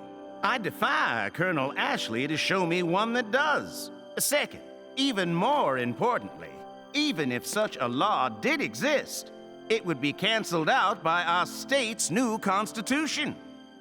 As my client has so wisely pointed out to me, our Massachusetts Constitution states, all men are born free and equal and have certain natural, essential, and unalienable rights, among which may be reckoned the right of enjoying their liberties. Gentlemen, Betty cannot be the lawful slave of Colonel John Ashley for a very simple reason. Slavery is unlawful.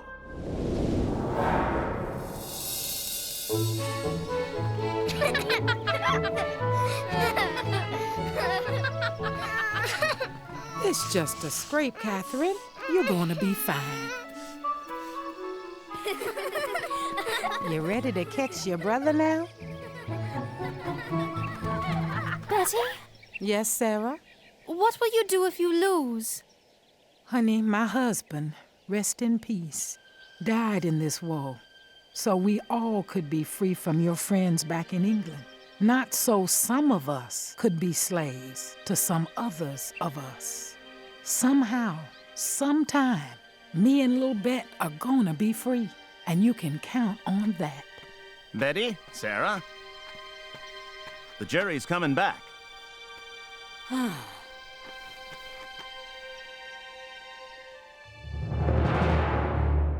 Gentlemen, have you reached a decision? We have, Judge. We find that Bet is not now, nor has she ever been, the legal servant or property of John Ashley. We award 30 shillings in damages to Bet and order John Ashley to pay her for all her service since she was 21 years old. We also declare that John Ashley shall pay all court costs. Congratulations to us all. This is a great day. Isn't it wonderful? All our people shall be free. You got him, Catherine. Good going. Friends, friends, to courage, to freedom, to Mum Bet. To Mum Bet! Hooray! Hooray! I've given myself a new name, a free name. From this moment on, I'm Elizabeth Freeman. Elizabeth Freeman! Hooray! Betty, I'm hoping you'll come back and work for me. For salary, of course. We sure could use you back. Thank you, mister. But I'm gonna stay here with the Sedgwicks. They've done nothing but treat me right. And with 10 children and Mrs. Sedgwick ill, somebody's gotta do the cooking. I'll leave you to it then. Goodbye, Betty. Girls, it sure feels good to call that man mister instead of master. You're free, baby. Just like I always promised. You're free.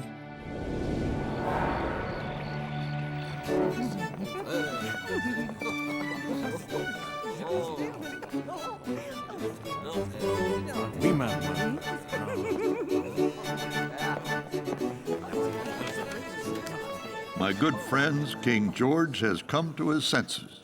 He wishes to negotiate peace with France and with the new United States of America. Vive les États-Unis! Vive les docteurs! Vive l'imprègneur! Perhaps I ought to make that announcement again.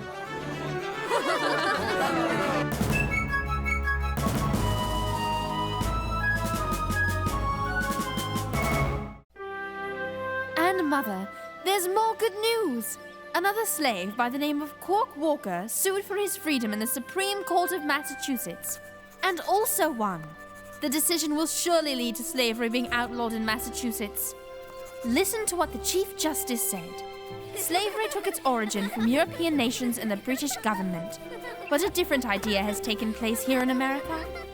Everyone is born free and equal. Everyone is entitled to liberty and to have it guarded. Slavery is, in my judgment, as effectively abolished as it can be. Thank you, Mr. Ashley. Mother, these long overdue decisions for liberty give me new hope for my new country. Our new country. I hope and trust that the horror of slavery will soon be abolished in the rest of our 13 states. Forever. For Mother, if one American is not free, none of us are.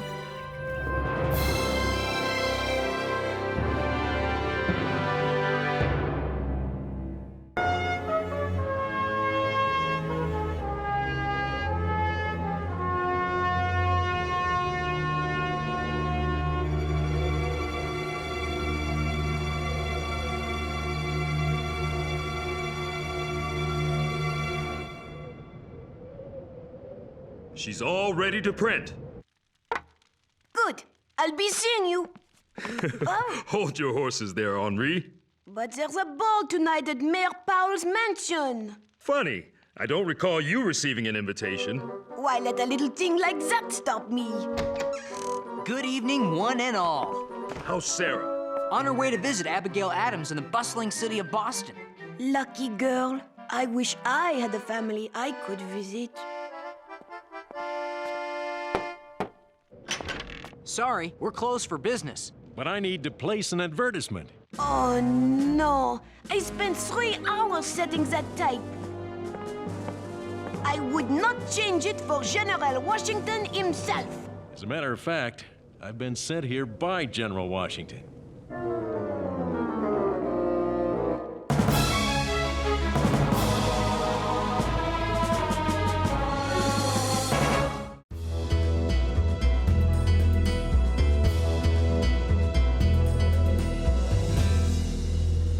Here's the advertisement he gave me. Captain Alexander Hamilton of the New York Company of Artillery, by applying to the printer of this paper, may hear something to his advantage. 24 words. That will be £1 sterling, payable in advance. What my junior apprentice means to say is that we'd be honored to run this at no charge to the General. Thank you. I'm very much obliged. Our pleasure.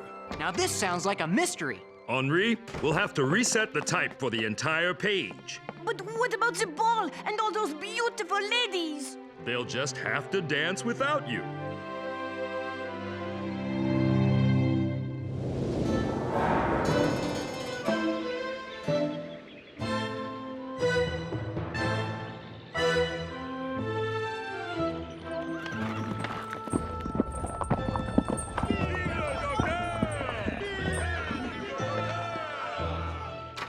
Welcome to Paris, Dr. Franklin.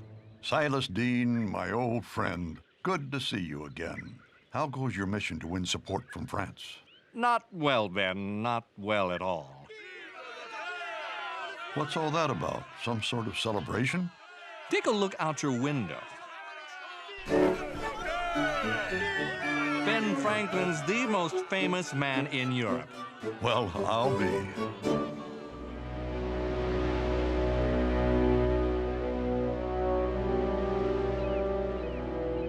It is so good to be back in Boston to visit Mrs. Adams, but the city does seem so very changed.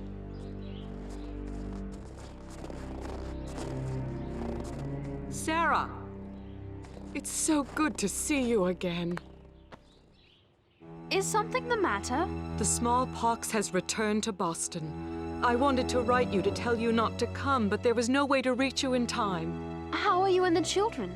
All fine for now, but perhaps you should return to Philadelphia. I wouldn't think of it. Pox or no pox, I wish to stay with you. It's easy, really. You bow and take the lady's hand like this. Then you twirl her and... Excusez-moi. I'd like to speak to the proprietor of this newspaper. Then you'll have to go to Paris, France. This advertisement. What does it mean that I may hear something to my advantage? You're Captain Alexander Hamilton. That's right. That advertisement was placed by General Washington himself. Well, not personally by him, but on his behalf. The Continental Army's encamped in Morristown. That's where the general is. Then that's where I'll have to go. Would you like some company? I've been meaning to find out how the Continental Army's holding up for the winter. That is, if a gentleman such as you doesn't mind riding with someone like me. It would be a pleasure. I'm staying at the inn at the far end of the street. We'll leave first thing tomorrow. This is going to be a great story. I've got to get ready. Now, about those dance steps. Wouldn't you like to impress the ladies? The only thing being impressed around here is some wood. In your arms for the stove.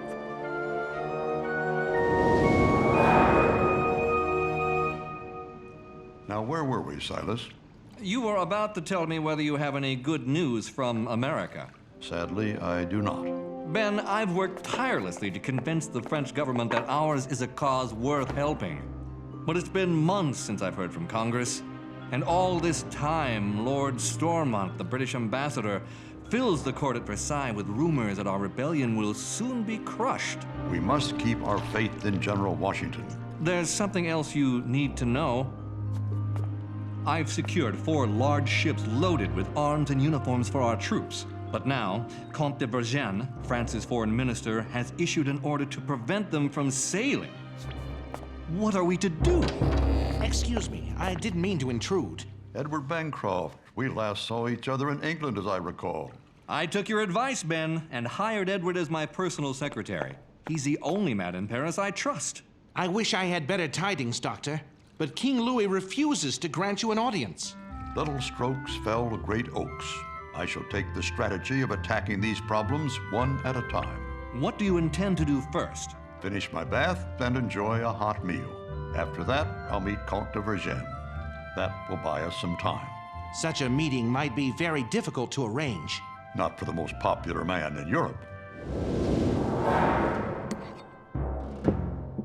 Who's that you're holding, John Quincy? General Washington. These are my children, and I'll do anything to help them. Mrs. Adams, you'd be making a terrible mistake. I'll be back in a moment, children. I would not be doing my duty as a doctor if I did not warn you against the dangers of inoculation against smallpox. But how could inoculation be worse than the disease itself? It is a new idea, barely understood and quite risky. Those who favor it say that it will give you a milder form of the pox and prevent the most deadly type of infection. But I have seen the inoculation itself cause great illness, even death. First, you and your children must ingest mercury, a poison to your system. You must fast and purge for days. Then, when you are weak and your blood is thin, you must brave the infection itself. It's simply too dangerous. But Mr. Adams underwent the inoculation and survived. He told me the smallpox is 10 times more dangerous than the British. All the more reason to avoid the chance of having your children contracted through inoculation. Mrs. Adams, let me go first. I know I'm not a member of your family, but perhaps the children will draw strength from my example.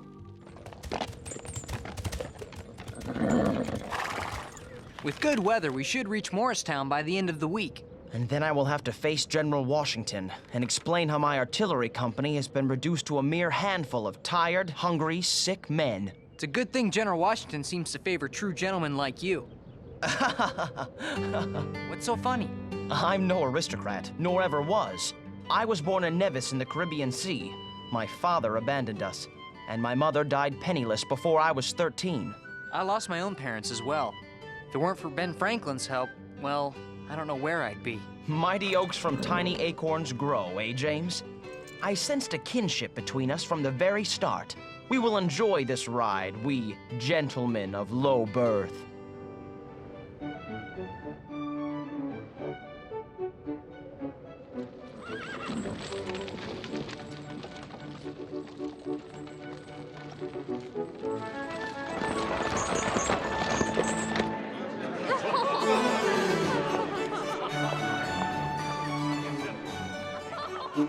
General Howe has assured me personally that the rebellion will be over by spring. The rebels are deserting General Washington's army like, forgive the expression, rats from a sinking ship. I even have it on good authority that this Benjamin Franklin fellow fled the colonies in such haste because he was caught stealing from the American treasury. Merci beaucoup, Lord Stormont. You may be assured I will convey this news to His Royal Highness King Louis. On behalf of the British Crown, I would be most... Good evening. I don't believe it. Sacre bleu. Bonsoir. Bonsoir. Comte de Vergennes, Ben Franklin at your service. Dr. Franklin, what a surprise. Welcome to Versailles. A man of my years is happy to be welcomed anywhere. Permit me to introduce Lord Stormont. He was just telling us that you left America under rather hurried circumstances. It was merely a rumor. Though I am but a humble man, I do know this. The truth is one thing. Stormont is another. Touché, Dr. Franklin. Let us talk privately for a moment, Doctor.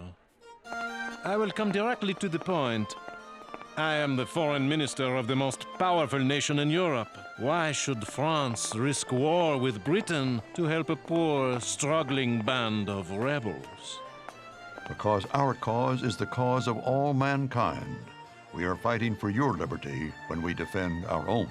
A lofty sentiment, I am sure, though I don't think King Louis would think very highly of it.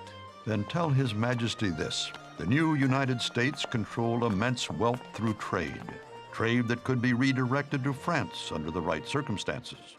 It's no secret France and Britain are on the verge of war, but we can treat each other like families. If yours were to help ours now, we would surely help yours later. And what would you like my French family to do right now? Release Mr. Dean's 4 ships. Let them sail to America to replenish the Continental Army. And that is all? I told you I was humble. We shall see, Dr. Franklin. Are you all right, Sarah? Should we go inside?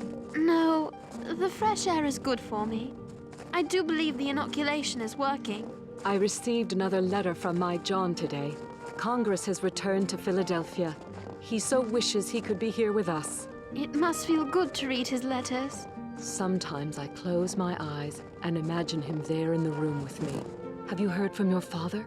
Not for a very long time. He will write you, I am sure. And then I will close my eyes and imagine him beside me. Sarah? Sarah, are you all right? Sarah!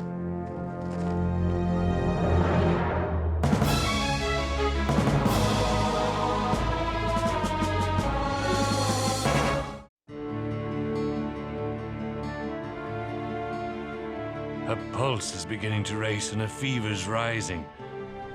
What about you and your children? Charles is quite ill, but nothing like Sarah. Does she have family close by? None, I suppose, but us. Tend to her closely. With God's blessing, her fever will break. Without it...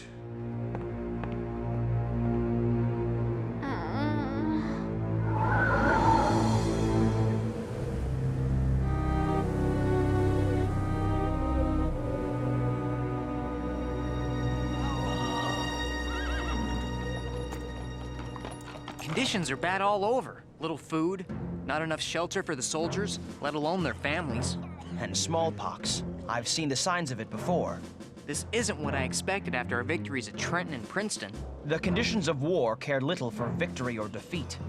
I found out General Washington's staying at Arnold's Tavern by the town's green. I suppose the moment of truth has arrived.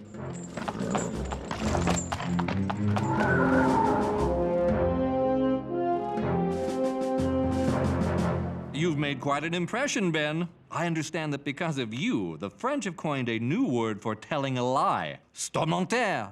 The poor fellow asked for it. And your likeness is being sold all over France. The rumor at Versailles is you've made King Louis jealous with your popularity. The last thing I want is to offend another king. Comte de Vergennes' secretary is here and requests an audience. By all means, show him in. That's enough for today, Jacques. Merci.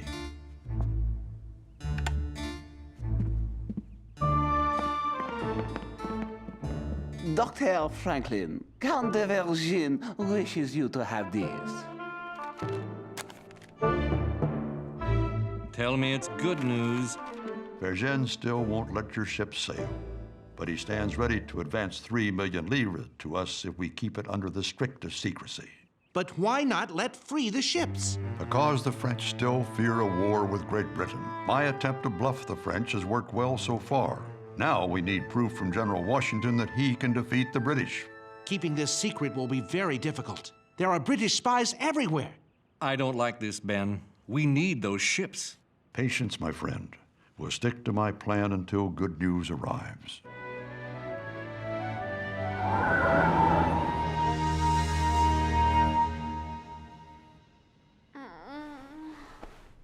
Father? Father!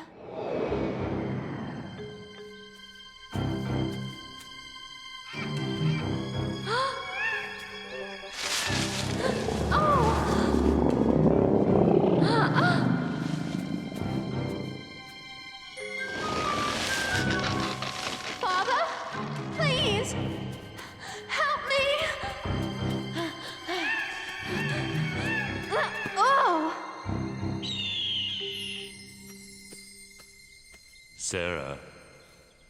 Father? Is it really you? Oh! It's all right, my dear, dear girl. I've missed you so much. I know. I've written you so many letters. I've gotten them all, and as I've read them, I've watched you grow into a strong young woman. Do you really mean that? I'm not worried about you now, Sarah. I love you, Father. There's a clearing up ahead. Look. Come with me. We'll go together.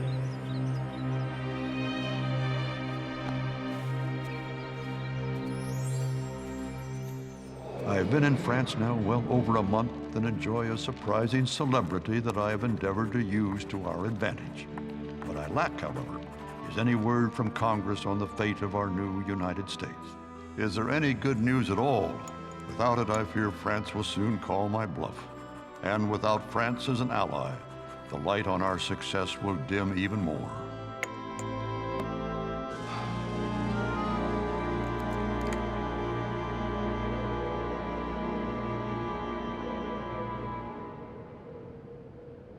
Gentlemen, Martha has asked me to apologize for the meager quality of our surroundings. I know you're all used to much finer accommodations. Now, what do we have here? Captain Alexander Hamilton of the New York Company of Artillery at your service. Yes, Captain Hamilton. I take it you saw my advertisement. Yes, sir, Your Excellency. And if it isn't young James, how goes the newspaper business? Couldn't be better, General. Now that you've shown General Howe a thing or two. Captain Hamilton, we must talk. If this is about the men in the artillery company, Your Excellency, I can explain. Captains and kings need never explain anything. That was fine work your men did at Princeton. Thank you, Your Excellency. Captain Hamilton, I placed that advertisement because I would like you to join the Continental Army and serve as one of my aides de camp. I don't know what to say. That is, I would prefer to fight on the field of battle, Your Excellency. I understand your desire, but your gifts are needed here, now. Have you a family, Captain? None to speak of, sir. Then you will find one here. Martha and I look upon each man at this table as our own kin. And I assure you, your colleagues will look upon you as a brother. Gentlemen, may I present the newest member of our family, Lieutenant Colonel Alexander Hamilton.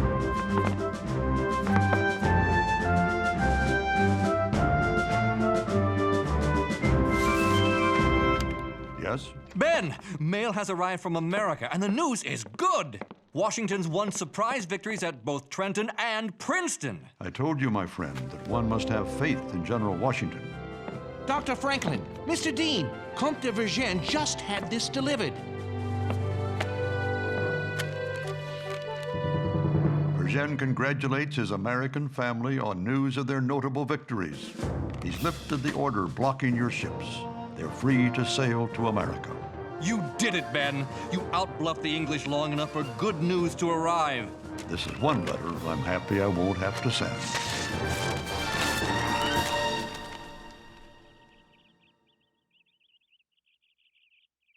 Mrs. Adams? The fever's broken. I was so afraid we were going to lose you. I was so far away. And then, I know this sounds odd. My father helped me back. Everything will be all right now.